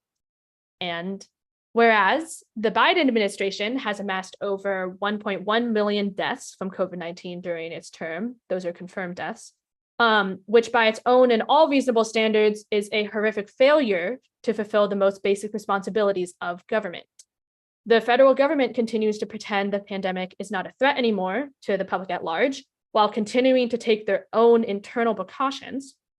And whereas wealthy and powerful people are continuing to protect themselves from COVID, while many of them seek to strip COVID protections away from everyone else, especially poor people, working class people, disabled people, Black, Brown, Indigenous, and people of color. And whereas student workers at UCLA counted as casual or restricted or per diem do not typically receive sick pay or sick leave for illness. And when they do, it is based on accrual, which suggests that someone must earn the right to be able to be sick and also survive, placing extreme hardship on students who depend on their job. And teaching assistants, TAs, do not receive adequate sick pay or sick leave either, as they are not like full-time employees. And whereas residential assistants, RAs, in particular, are not provided adequate sick leave or sick pay, and with UCLA making isolation housing extremely inaccessible, residential assistants and other res life and housing workers should not be expected to perform their duties while they themselves are sick, right? And whereas former UC President Janet A. Napolitano issued an executive order in March 16th in 2020, providing all employees with 128 hours of paid administrative leave, specifically for COVID-19 related reasons, but no further sick leave or pay provisions have been made for the past 3 years. And whereas the Higher Education Emergency Relief Fund that distributed grants to students that demonstrated financial need through their 2021 and 2022 FAFSA or DREAM Act, although minimal, was extremely beneficial to students who received the grants, but the fund was not active for the 2022-2023 academic year. And whereas the university's COVID-19 Denialist Task Force Infectious Disease Management Team has removed the need for a negative COVID test to end isolation, as well as reducing the isolation time to 5 days, citing guidelines that were originally instituted by the Center of Disease Control, so the CDC, directly after airline companies lobbied to reduce the 10-day quarantine to 5 days, a reduction not supported by infectious disease transmission and health science, but rather a push to open the flight industry. And whereas UCLA's decision to follow the reduced isolation guidelines from LACDPH, when noting that LACDPH strongly recommends testing negative for COVID-19 prior to leaving isolation, reflects UCLA's unwillingness to be proactive in reducing transmission. And this one's a big one. Whereas UCLA's claim that there are isolation and quarantine spaces available to students living in on-campus housing as space permits, suggests readily available isolation and quarantine spaces, but isolation housing in the 2022 and 2023 academic year was frequently overwhelmed. And for the upcoming 2023-2024 academic year, there has been word from Res Life Meetings that there will only be 6 rooms on the same floor as non-isolating rooms, total occupancy 18 people, available in Deneb Birch for over 14,000 Hillodorming students, with no isolation housing to be made available to off-campus university-owned apartments.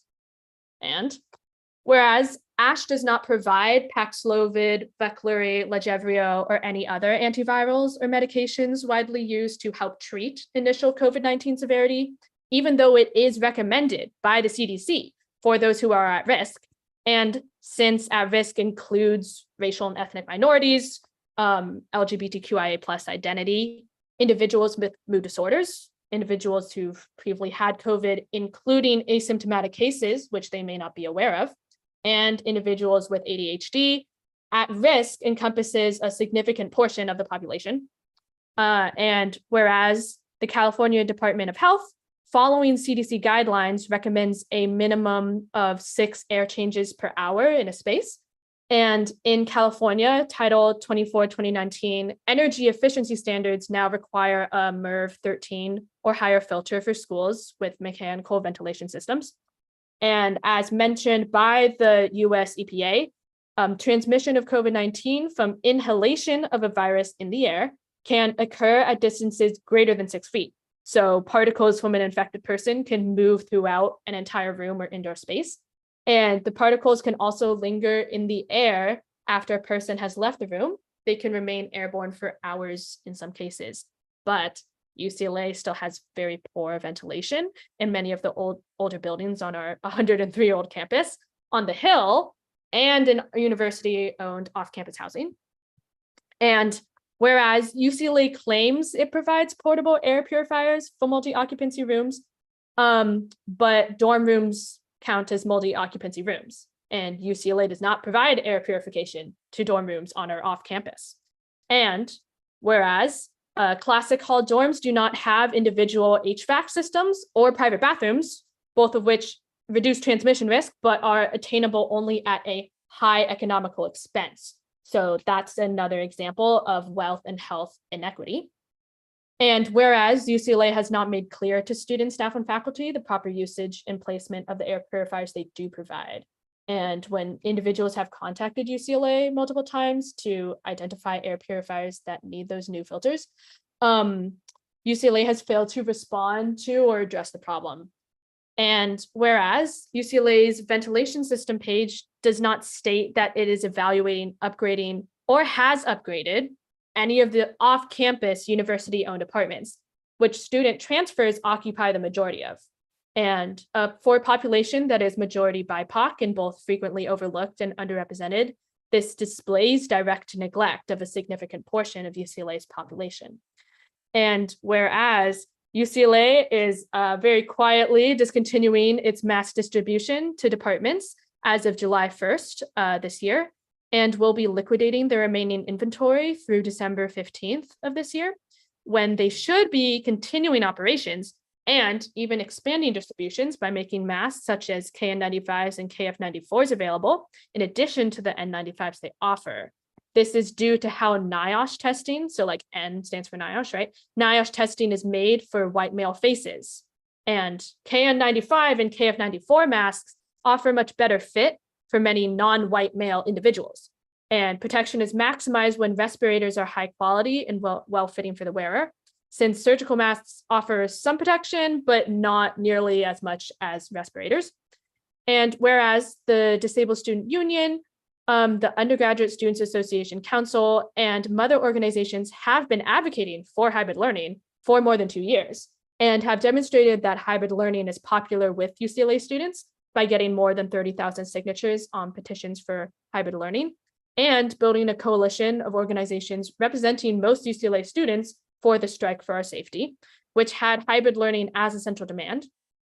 And UCLA's complete disregard for disabled students' concerns and retention by ignoring the previous USAC resolution that passed, calling for the removal of punitive notations and other efforts by disabled and allied student advocates, furthers the oppression of disabled students, especially those from diverse backgrounds, as well as not acknowledging the continuing mental and physical health of students and the intense emotional and physical burdens of the COVID-19 pandemic. And therefore, okay, here we go. Therefore, let it be resolved that the USAC urges the University of California, Los Angeles to reintroduce a universal mask mandate for indoor and outdoor crowded spaces, including university-affiliated transportation, such as Bruin Bus, Bruin Access, Safe Ride, etc., and display signage at the entryways for every building and transportation vehicle to accurately represent that policy.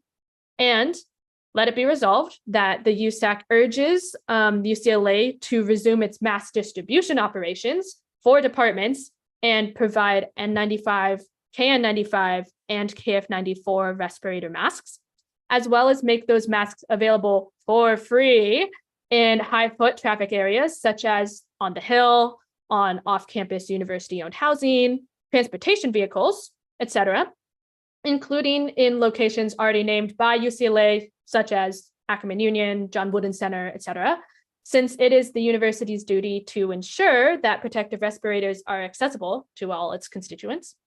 And let it be resolved, the USAC asked the University of California, Los Angeles to mandate its students, faculty, and staff to acquire their XBB 1.5 boosters by November 1st, which can include the mRNA boosters as well as Novavax, which is a protein-based booster, and to mandate subsequent COVID boosters within the shortest timeframe possible after release, while also understanding that there are some individuals that qualify for medical exemption due to chronic illness, disability, and pre-existing health conditions, and to be inclusive of those identities.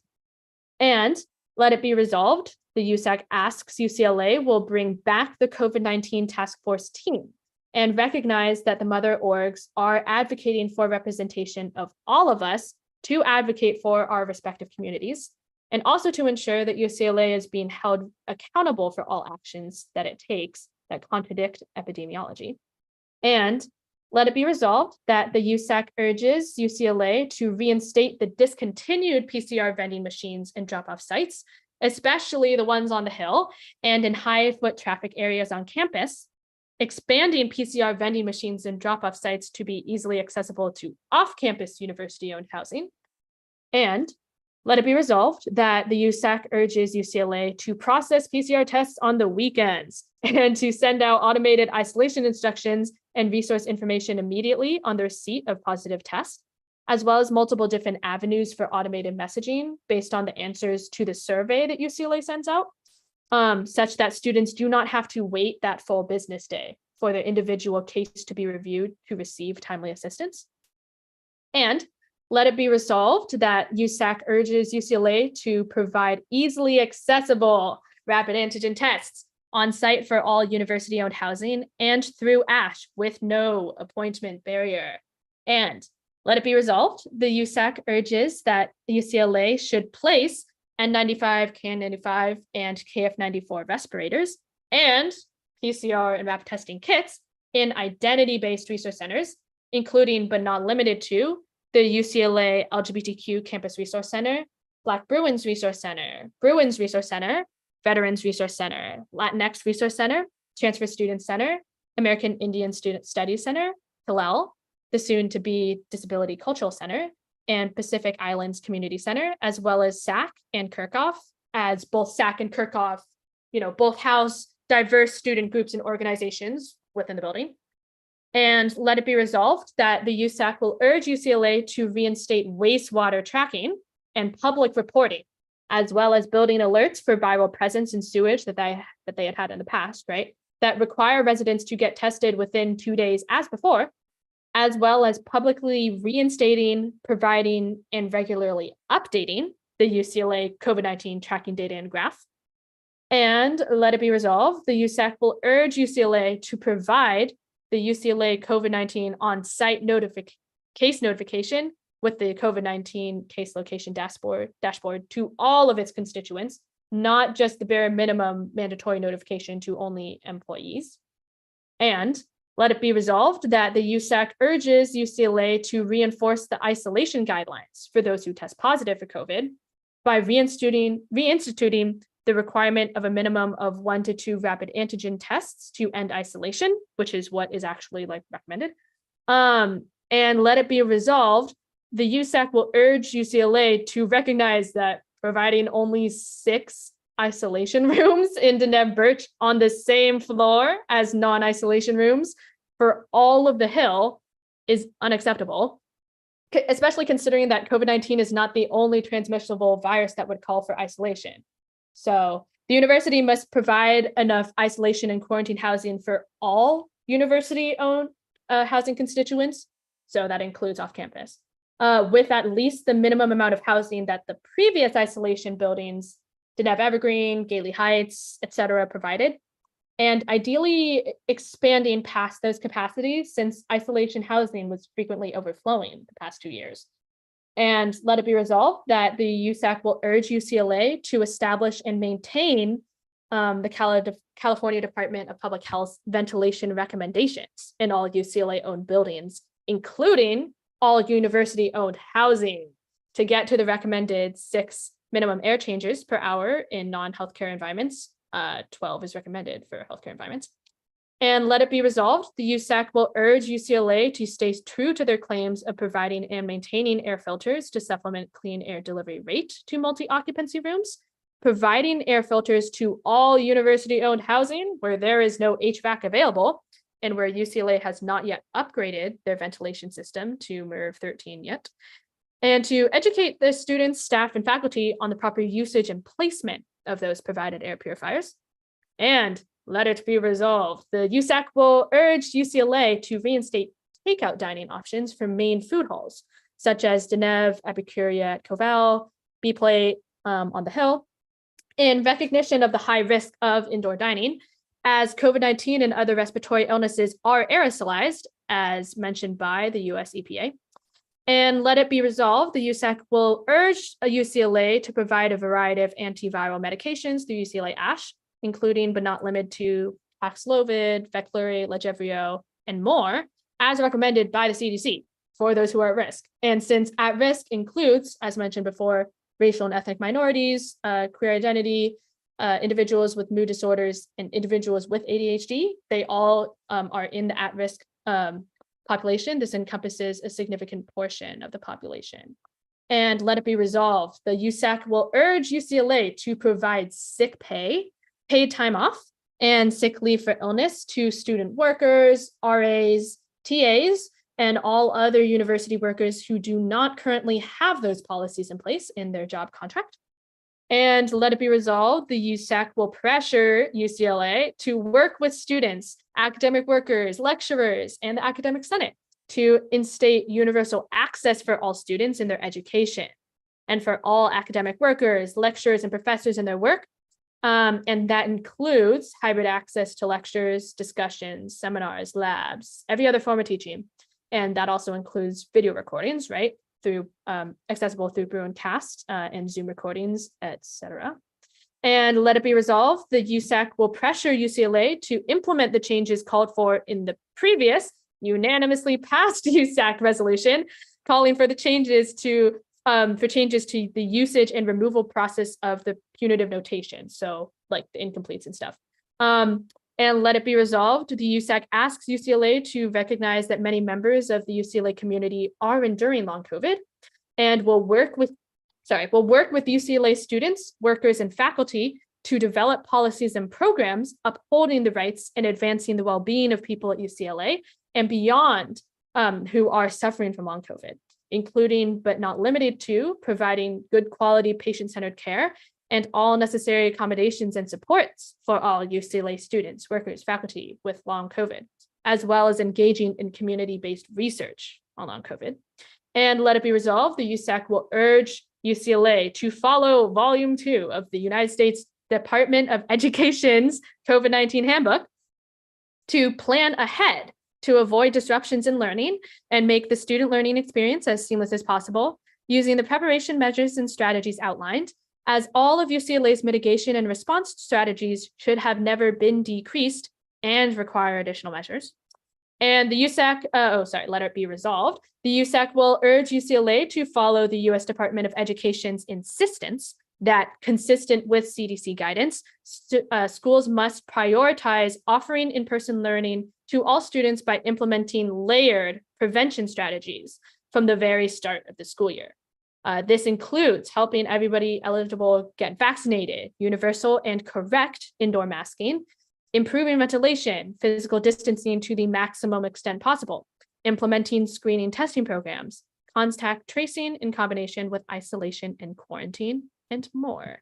Let it be resolved, the USAC urges UCLA to not collectively sacrifice the safety and health of their constituents for political and economic means under the guise of a propagandic normal, and that USAC will not stand by as UCLA quietly abandons its population.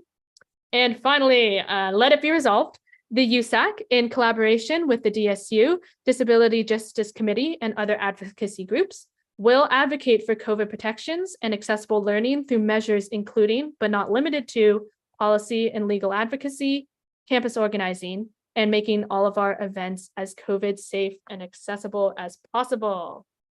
Okay. I read through it. Thank you so much for reading through. I really appreciate it.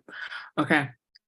So now comments, questions from council members.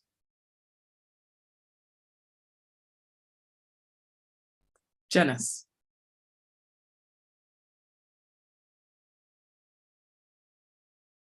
Or okay, or Sujana, go ahead. I saw the name pop up, but okay.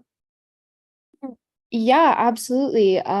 First, thank you so much to Gwen and everyone else at DSU who I know was involved in putting this resolution together, as well as Tyra and Alicia for supporting the resolution and bringing me on board as well. Obviously, I was brought on as a co-sponsor like later in the meeting, and I guess I'd like to explain like kind of what compelled me to make the decision to co-sponsor and to kind of echo what's being expressed. And I honestly just think that especially the last part of the resolution and the last part of what was read sums it up really perfectly.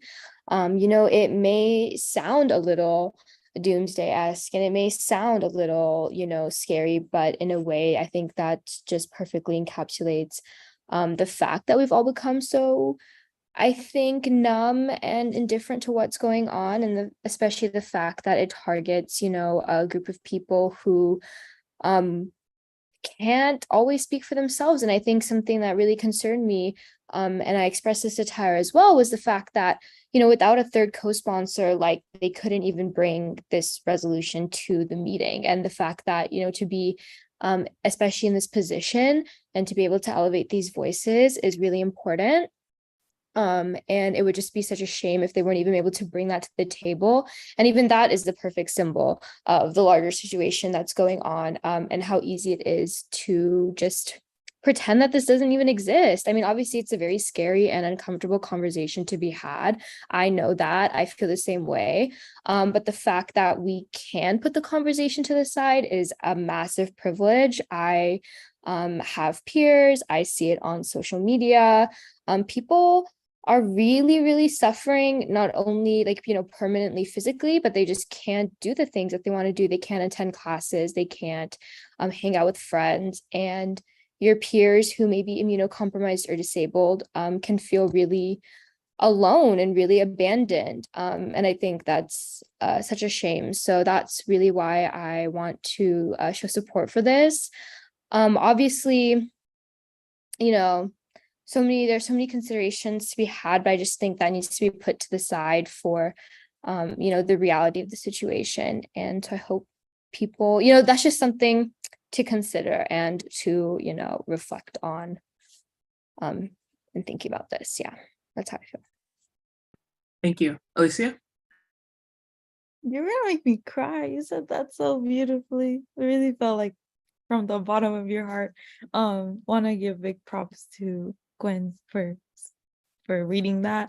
I really, really think it's so strong that you came here to read it, and I'm glad that we were able to have you read it, because it would have been really, really bad for students not to have been able to have the platform to speak this today. But I just want to say that I feel like I forgot.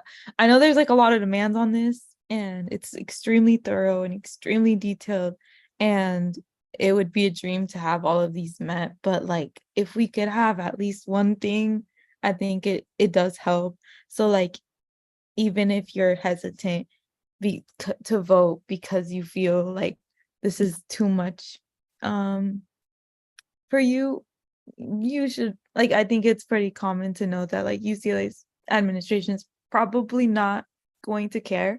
So if we could get at least one of the things we're asking and demanding for, I think it's great to show that USAC cares, and we'll do anything to get anything we can get from the institution that was not built to serve us.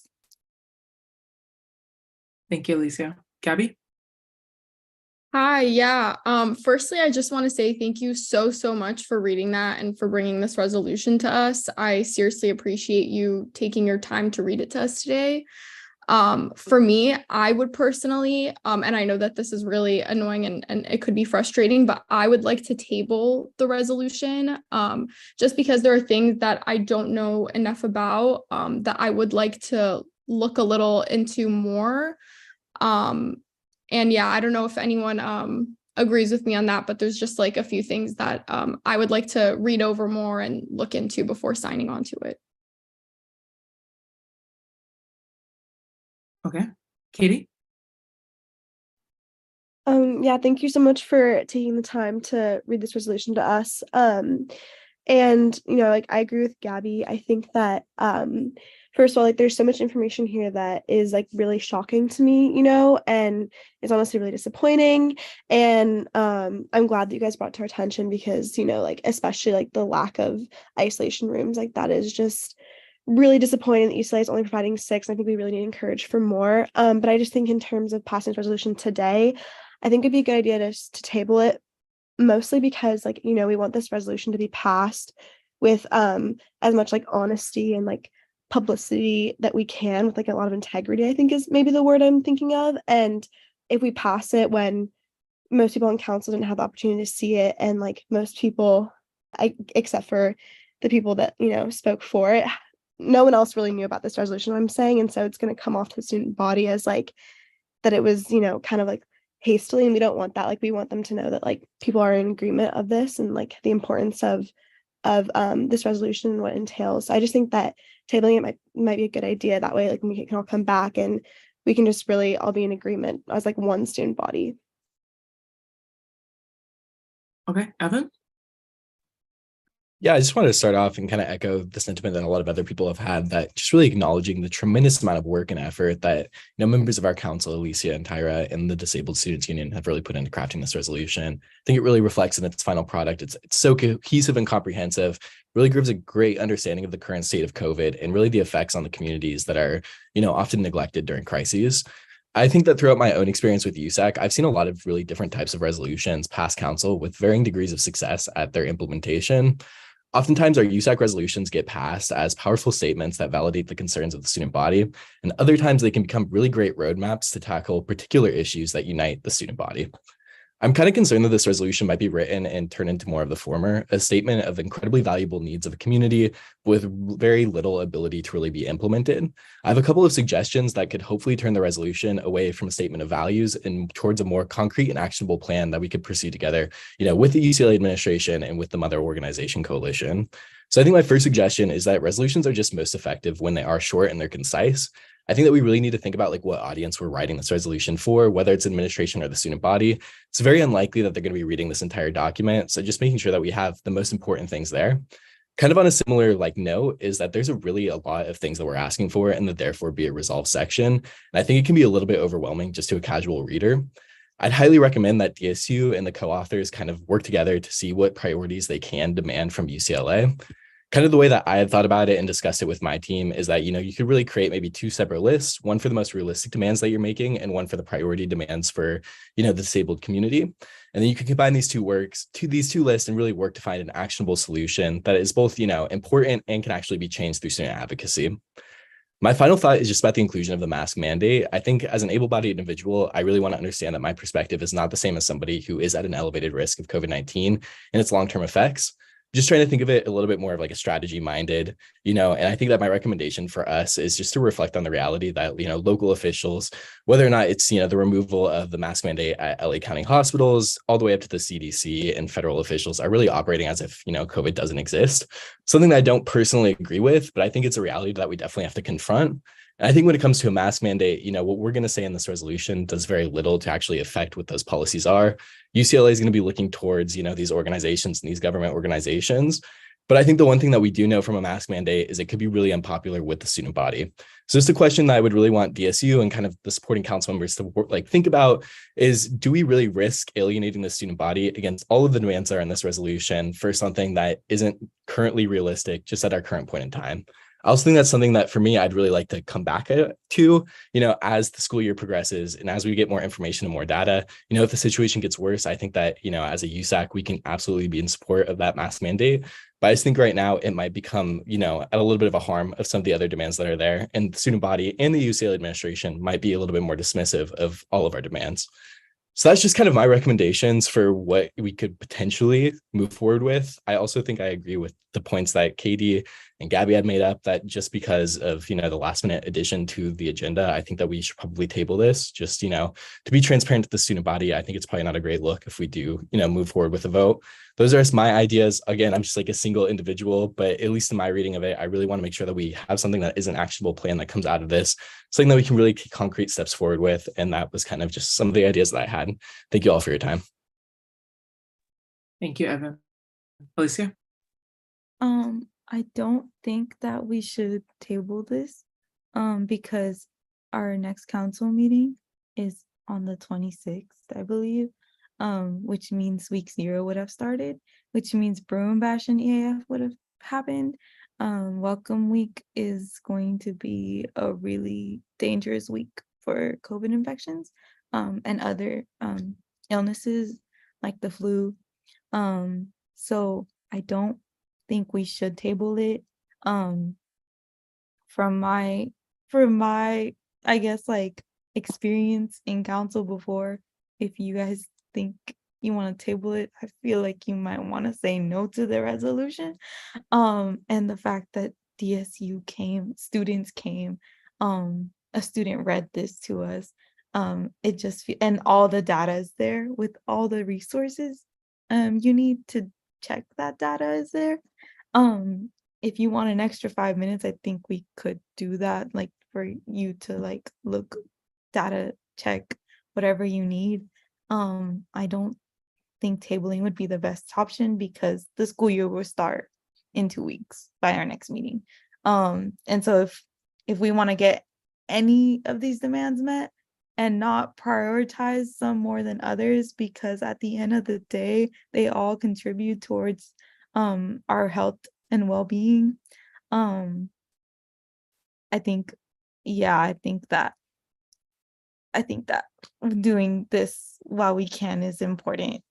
And it's not really about I don't know, I think it says something when you're gonna vote in favor of this, because it's you not only just care for disabled students, you're gonna care for every single person at UCLA and Los Angeles, and about their health and about how COVID impacts them.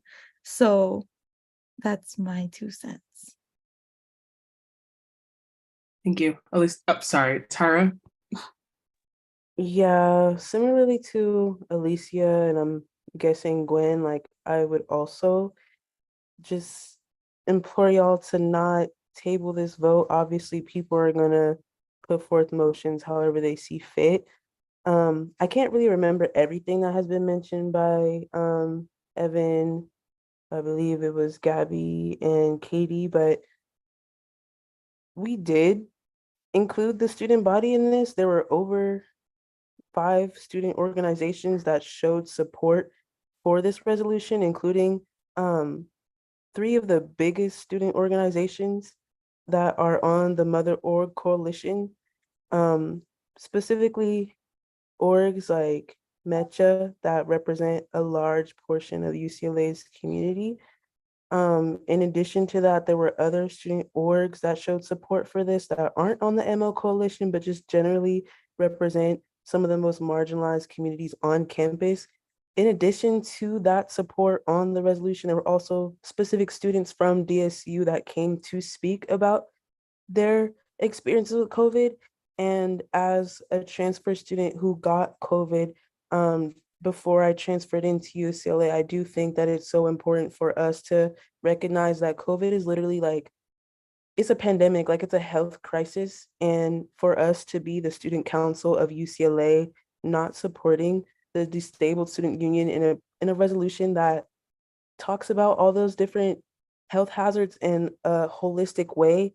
I understand that there may be concerns that the resolution is so expansive, but COVID is so expansive. Like there's so much that goes into the COVID-19 pandemic, but also there's so many politics into why UCLA has chosen to just perpetuate white supremacy through health pandemics, and just like the way that they're responding to COVID and understanding like all the different things that Gwen had mentioned in the resolution.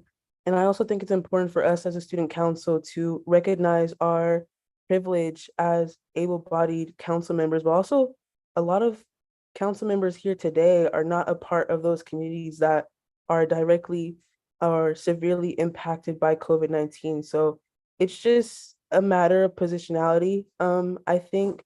And as a person who is Black, who is low income, first generation, a transfer student, students like myself are mostly impacted by COVID-19. And I don't feel comfortable putting this resolution on pause because of like how long the resolution is, or just the general sentiment that this hasn't been presented to the general student body. I think what is kind of revealed in that sentiment is that this resolution was presented to students who are more marginalized. And so I may be making assumptions, but it sounds like y'all are wanting the resolution to be shown to more, how do you say, like, I don't want to say privileged conservative, but low key, like that's usually how it tends to be. So I would just ask y'all to be considerate of that and how the language and like the sentiments that y'all are putting out into the space can be additionally harmful, especially because we spent so much time putting different perspectives into this resolution, especially transfer student perspectives and just general POC perspectives. So just would ask y'all to consider that in this discussion about tabling the resolution. Thanks, Tara. Gwen. Yeah, I don't know if I'm like allowed to respond to things, but I don't know. I don't have like too much to say. I feel like Alicia and Tyra said most of what I would echo. Obviously I am biased, but I definitely understand, like that this resolution came in kind of late, but really to kind of like, continue on with like what Alicia was saying, and what Tyra was saying, there is kind of like a time constraint here, right? Because school is about to start up and the next meeting is when like school's already started, basically. So the issue kind of is like, I mean, if you guys have specific questions for me right now, I wrote this, so I can answer any questions that you have. But part of the reason why it's so detailed and thorough is really to try to cover all those bases. And like Alicia said, is like, you know, when presenting these resolutions to like UCLA, like admin and stuff, you know, varying degrees of success on what they will actually do, right? And I totally understand that. But that's part of the reason why this is so detailed, and I didn't want to leave things out. Because if we can, they're actually like, I mean, I think Evan, you were talking about like action items. I tried to detail as much as I could specific action items. Like that's kind of exactly why this is so long is because I was like both like providing that feedback for the general populace and then also like giving those specific items. And I'm totally happy to go into any of those items. I know there's like not as much stuff that I could have said about like the meeting with Res Life and stuff that people have been in. But you know, like if people have questions for me right now, I can take them. But I really do think that it's super important to make a decision right now. I think like, yeah, like if you have a question, like feel free to ask it to me, or like, yeah, like Alicia said, if you want to take like a couple minutes to look at it. But I really do think that it's important to try and pass this now. Because it goes to show that like how much USAC like would be displaying that they care about the student body, and the student body includes marginalized people like myself and the supporting organizations, right? Like APC alone is like thousands of students. So it's mega, like that's like thousands of students just in single separate orgs that are supporting the resolution. It's just one line on the page, but that's like thousands and thousands of students that are supporting this resolution. So I just want y'all to take that into account. So yeah. Thank you. Okay, Sujana. Yeah, definitely. I mean, I know that like we're also gonna have to like we are gonna vote on whether or not to table it. Is that gonna happen? Or I'm That's not on sure. someone's motions. Will potentially, okay, yeah, if that potentially comes, it happens later. I'm not sure when is a better time to say this. I guess I just like would offer this as something to reflect on, and I think something that also like informs my vote. I think one thing I kind of want to echo is, you know, also, you know, the idea of what we ran on, like the ideas that we ran on and the, you know, promises that were made and the responsibilities that we have, I think is one thing to consider. But also it was mentioned that there's kind of like two types of resolutions that can be had, you know, simplifying what was explained greatly, but like, you know, one kind of being you know, very actionable, and another one being, you know, perhaps more idealistic. And I think like even in just like considering that, I mean, I think like it was already said, you know, Alicia even said themselves that you know, even if we can get one thing from this resolution, like that would just be massive, and it would be an acknowledgement at least that COVID-19 is real and it exists, and just to try to speak out of existence like is not going to work. And it can be more idealistic, or it can, you know, be like very, you know, whatever, it can seem less actionable to certain people, but I think regardless, this is something that's very, very strong to hold ourselves to and to work towards, and to, you know, try to make UCLA, you know, to make us more perfect. And, you know, anyways, it's coming out all like scrambled, but hopefully I tried to make myself clear, hopefully. But yeah, that's just something I think to be considered tonight.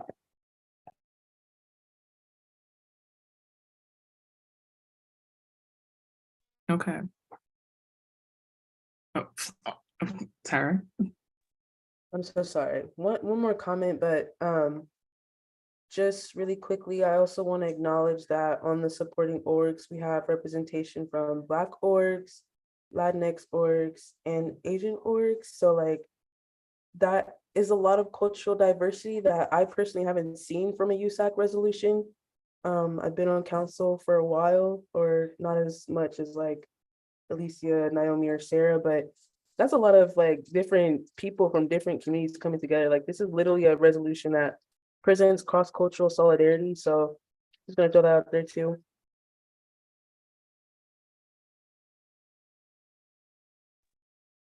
Okay, Sarah. Hi, everyone. I want to start with thank you, Gwen, for coming to read that, and putting all the hard work and effort that you and all the orgs involved did. One of my main concerns is one of the let it be resolved, specifically the one that requires a booster. For that, I would strongly encourage that we change the language that, because it's really an issue for me of like, I don't know if I'm thinking too much into this, but literally the legality of like requiring students to do something like that. I personally don't know if I would feel comfortable with that. But I also wanted to hear your thoughts on that specific point. Yeah, so basically, the reason why I worded it kind of the way I did is because previously UCLA has actually mandated a booster, and then they've been mandating the COVID, the original primary series vaccinations, and then the all the subsequent vaccinations as well. They have been doing that. There obviously has been lots of pushback on that, and that's also partially why they're changing some of the protocols. And the reason why I wanted to be inclusive with medical exemption and stuff is because there are people who physically cannot get the vaccine, and because there are people who have vaccine injuries, or they have chronic illness or disability that would interact with vaccines, which is really important, right? You can't just say oh, let's mandate a booster, you got to get this shot and you're gonna have a heart problem or something, you know what I mean? Right. But that's specific to medical exemption. I think what's important to recognize is also the politics that I feel are in all of our minds, right? My mind, your mind, everybody's minds, about the politics of what COVID-19 is, what COVID-19 vaccinations are. I also see that as a major failure of federal government as well. But we have so many vaccinations that are required by UCLA already. You're required to get your flu shot, right? And the flu and COVID is multiple times more deadly than the flu. So just something to think about as well, people don't really have issues getting their flu shot. People don't really have issues getting their measles and mumps, and all the vaccinations that are already very well established in this kind of push to try to establish it. You can think of it as the early days of that push, but it doesn't make it any less important, I guess is what I would say. I understand if you want to try to alter some of the wording in a way, but the way that it is USAC is asking UCLA to do this. I don't necessarily think UCLA is going to 100% follow through, if that makes sense. I think that it wouldn't be really bad to just ask. So. Thanks, Gwen. Katie? Yeah, I agree with Sarah, just that that language, I don't know, it might just be seen as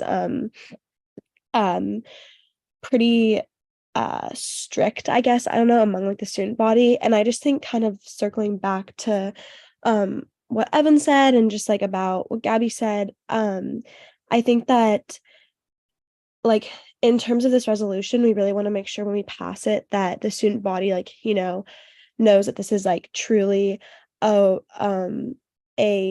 valid, real opinion that we have, because it is really important that we deal with this issue, and that we explain and show that UCLA has a real concern about how important the COVID pandemic is. I just think that just how Sarah pointed out, there's just some things that maybe could be improved with the resolution, and just some wording here and there that might make it a little bit easier to read, and comes off just a little bit more supportive of the student body in regards to COVID, and just kind of how Evan was saying, really outlining the most important thing that this resolution wants, what's the number one goal of this resolution. And I just really think that tabling it would just be a really good opportunity to make this resolution strong, and for there not to be any pushback from council, and for us all to just be really unanimously in agreement that this is what we believe, that the student body has had plenty of time to look at it, and I just think it would be a really great success if we just all came into agreement, there wasn't any any like disagreements here or there, and that we just like came on this like strong singular opinion that the student body has had plenty of access to look at. And I just think that the student body I'm referencing is like just everyone, like not just the people that, because I mean the people who spoke today were all people who were like in favor of this resolution, because at least I didn't know this resolution was coming today. I don't think anyone else, except for if they came here, knew the resolution was coming today. So I just think that would be really important just to give out to like the whole student body, anyone who basically anyone in the student body. Okay. Janice. Hi everyone. I wasn't here for the beginning of the meeting because I'm with my family on a trip right now. And I know this is really important, and given my role, I want to like have a say. I'm really like I'm really unsure of how to proceed. But it sounds like the resolution, like more than us wanting it to be like a practical and implementable thing, it's more of like a statement and like a movement of like solidarity with POC students and with students with disabilities. So in that sense, I'm okay with voting on this in favor of it tonight. I think what we could do, because if like there is like the essence of time, I mean, for a second I thought about, what would be the impact of like waiting on this for next week, but also I do think like it would be a good step in the right direction so that we can like start to produce maybe publicity material or like something. It would give us time to spread the news of like what we're asking for to the student body before people return to campus. So I think in this case, I understand the concerns of stakeholders of the resolution, and I would be okay voting, even knowing that I will say some of the asks I don't feel hopeful about like them being implemented, because as student wellness commissioner, I sit on the infectious disease management team that's mentioned in the resolution, and from the short time that I've been on it, it sounds like they make their decisions just based off of like LA County and also federal policy, and like the direction, like they look towards UC Berkeley a lot. They look towards what is LA doing, what is like the United States doing.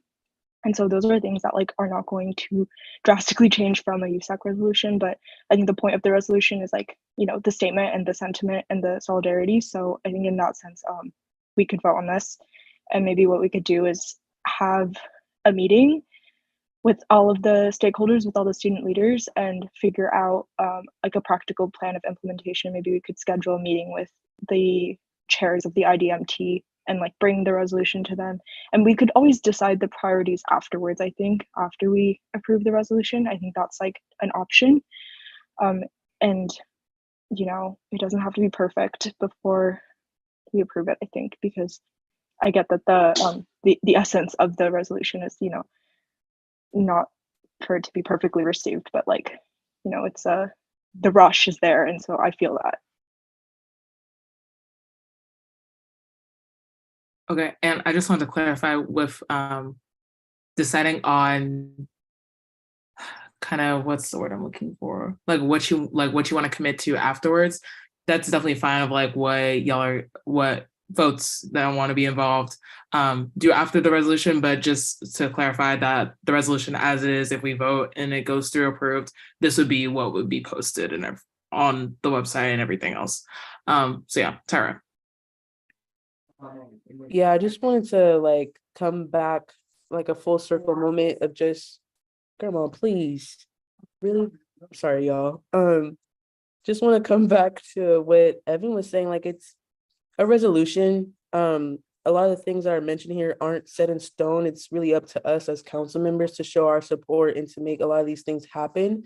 So it's not like by tomorrow after we vote after this, like everybody has to go get boosters, like it's a crazy thing to just think that because we're showing our support for DSU, like we're making all of this like absolute and final, like it's like a work in progress with everything else that we advocate for. But also I would really like y'all to just think about who y'all are referring to as the student body. That is very problematic, especially because we've had so many people of color and so many marginalized students like come and talk to council, and we keep having this student body phrase being thrown around. Like, I have to question what student body y'all are referring to, especially when some of us here have advocated for more funding for UCPD, and there was no talk about the student body in that regard. So would want to show the same, like, consistency there, but also kind of like what I was mentioning earlier, just recognizing our privilege and our positionality as council members. But yeah. Okay, Sarah. I have a quick question because I understand the concerns of wanting to get this passed before school, but also the other concerns of council members. Is it possible to have an emergency meeting? Like, I know we all probably don't want to, but next Tuesday, so there's more time, or is that not a thing? Sorry. Okay, so we could have a special meeting, but I just would want people to be cognizant of like other people's commitments. Like, it is week sets of session C. So that is a potential possibility as well. But yeah.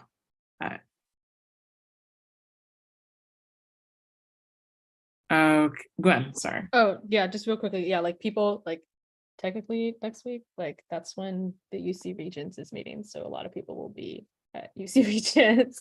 And also, yeah, when people move in, but also like, I kind of echo Tyra because you could very much consider that like over 90% of the non-white like org population at UCLA has seen this resolution. So I think it's really, you got to be really careful about how you're talking about the student body. Because like it doesn't look like that many, right? When you just like see the line, it's just like, oh, Asian Pacific Coalition. I know there are lots of Asians at this school, but like APC encompasses like thousands and thousands and thousands of students like in the school.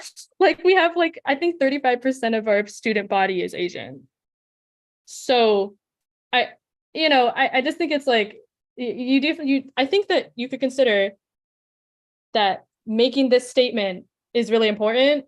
And yeah, if we want to like figure out how we present the things to admin, like when we say like, this is a resolution we have, okay, here are some changes we think we're going to make, and also like very specific action items for you, the admin, that's not an issue.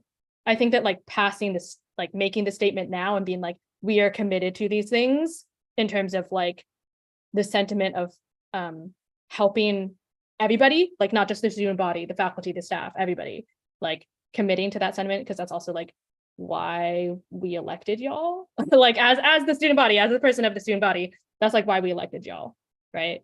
So like if you're worried about representing your student body, I invite you to reflect on what you think your student body means. Yes. Okay.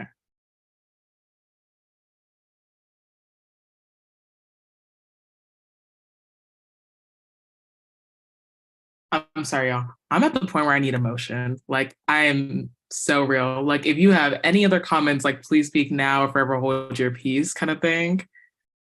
But are we moving forward? Are we not moving forward? Are we calling a special meeting? Are we tabling till next week? Are we voting? What are we doing?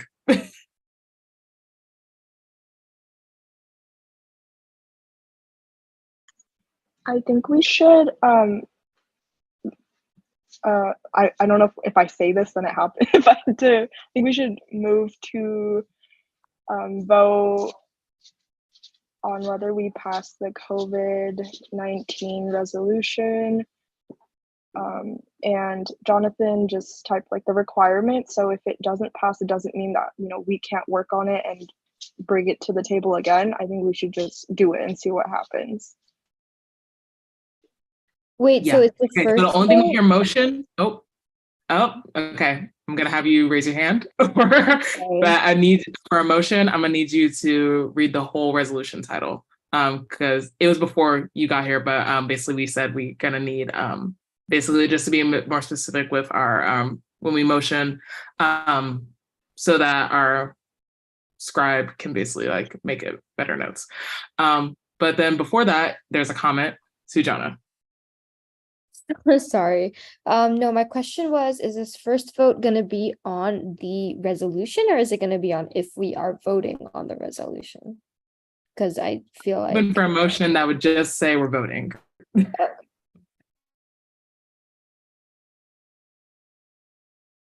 Okay, I move to vote on the resolution titled "A Resolution to Mandate Masking, Weekly PCR Testing, and Upcoming COVID-19 Boosters, and to Improve Ventilation and Reinstate the COVID-19 Task Force." Janice motions. Can I have a second? I second. Janice motions. Alicia seconds. All in favor, please raise your hand.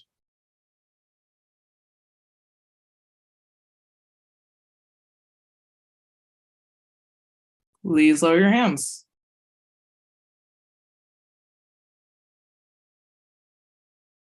Oh, wait, sorry. Jonathan, to clarify, was this to approve the resolution? I was not thinking of the direct language that was stated. Did it say to approve the resolution? Okay, got it. So yeah, I was. Okay, so all against, please raise your hand.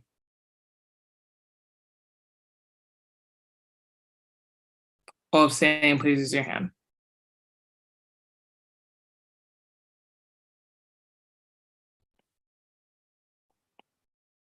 Okay, please lower your hands. Okay, give me 1 second.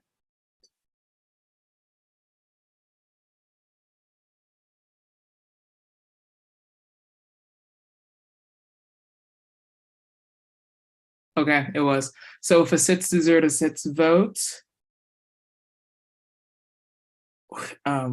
sorry, what is that, a tie? Yes, in which, no, well, no, because it needs 8 votes in order to pass Yeah. because it has to be a majority of the council, so it fails. Yeah, the resolution fails.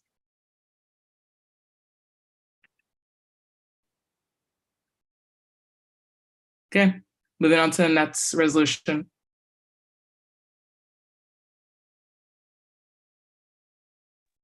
Hi, everyone. This is my last resolution for the night. I'm not sure if half of you will care, but this is a resolution against CSU tuition hikes. Thank you, Naomi, Mason, and Sujana for co-sponsoring. So whereas the University of California, Los Angeles Undergraduate Students Association's council stand in solidarity with students, workers, youth, and faculty under the California State University system against the increases on tuition and for the basic needs of nearly 500,000 students. And whereas the CSU Board of Trustees will be taking a vote from today, September 12th, 2023 to tomorrow, September 13th, 2023 to decide on a system-wide annual 6% tuition increase for the next 5 years. Therefore, this would create a $2,000 increase by the 2028 school year, not accounting for any further increases on top of that. And whereas this means that the proposed tuition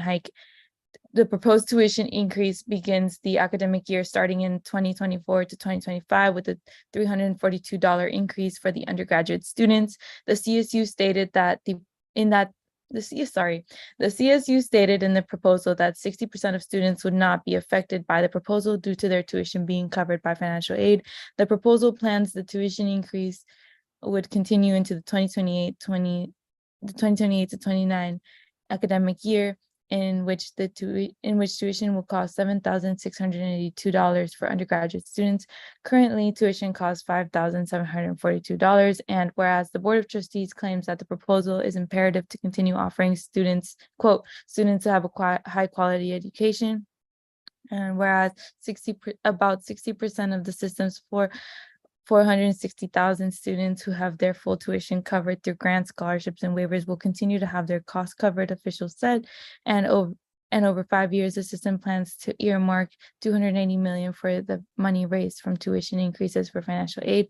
And whereas this is a harmful narrative to portray when it contributes to the erasure of thousands of migrant, working class, parenting, previously incarcerated, commuter, queer, trans, BIPOC plus, and more marginalized communities that students are a part of. These students will face the short end of the stick when it comes to their education, and retention rates are at risk of dropping amid these fee increases during an economic crisis.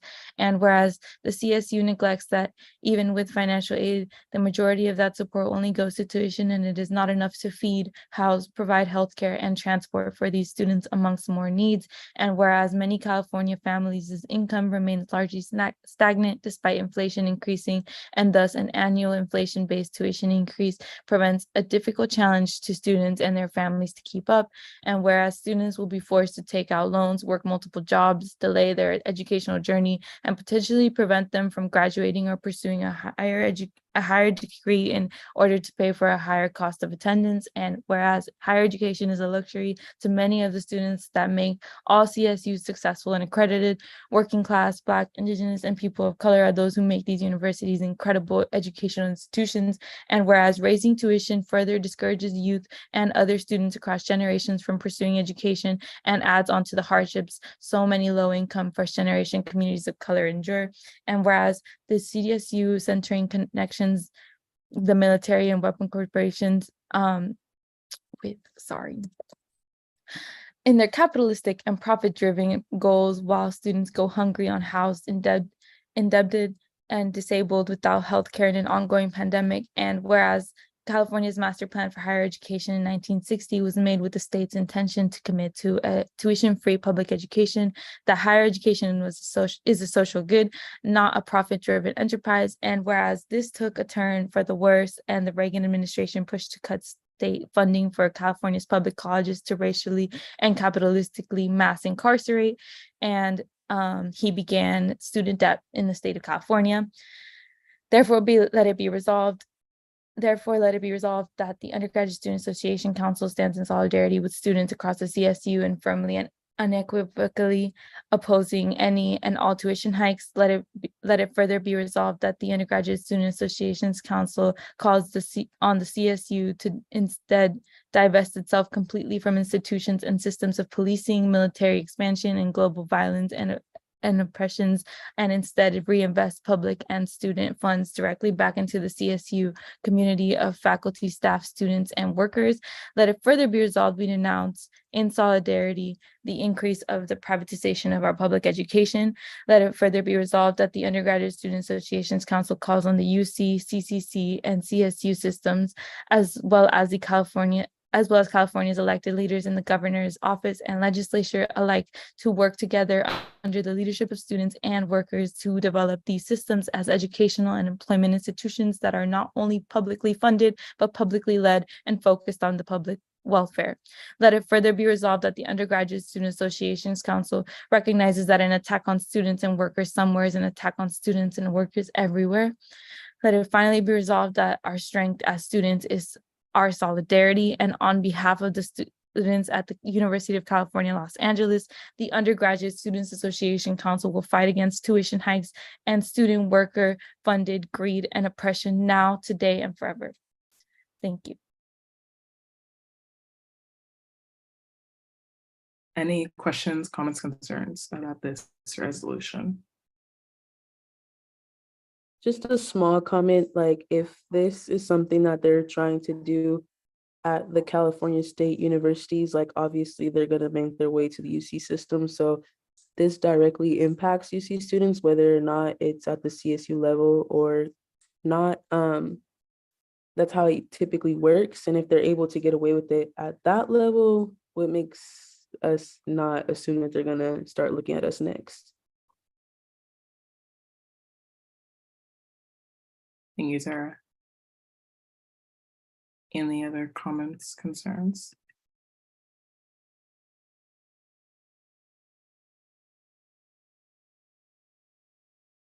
Okay. Last thing I just wanted to say, I want to thank Alicia for bringing this forward, and the co-sponsors as well, and the supporting organizations. definitely appreciate y'all there. Okay, with that, can we have a motion? A motion to vote on a resolution against CSU tuition hikes. Second. Second. Making motions, Tara seconds. All in favor, please use your hand.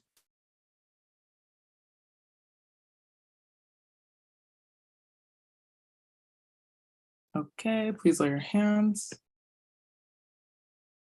All against, please raise your hands. All abstaining, please raise your hands.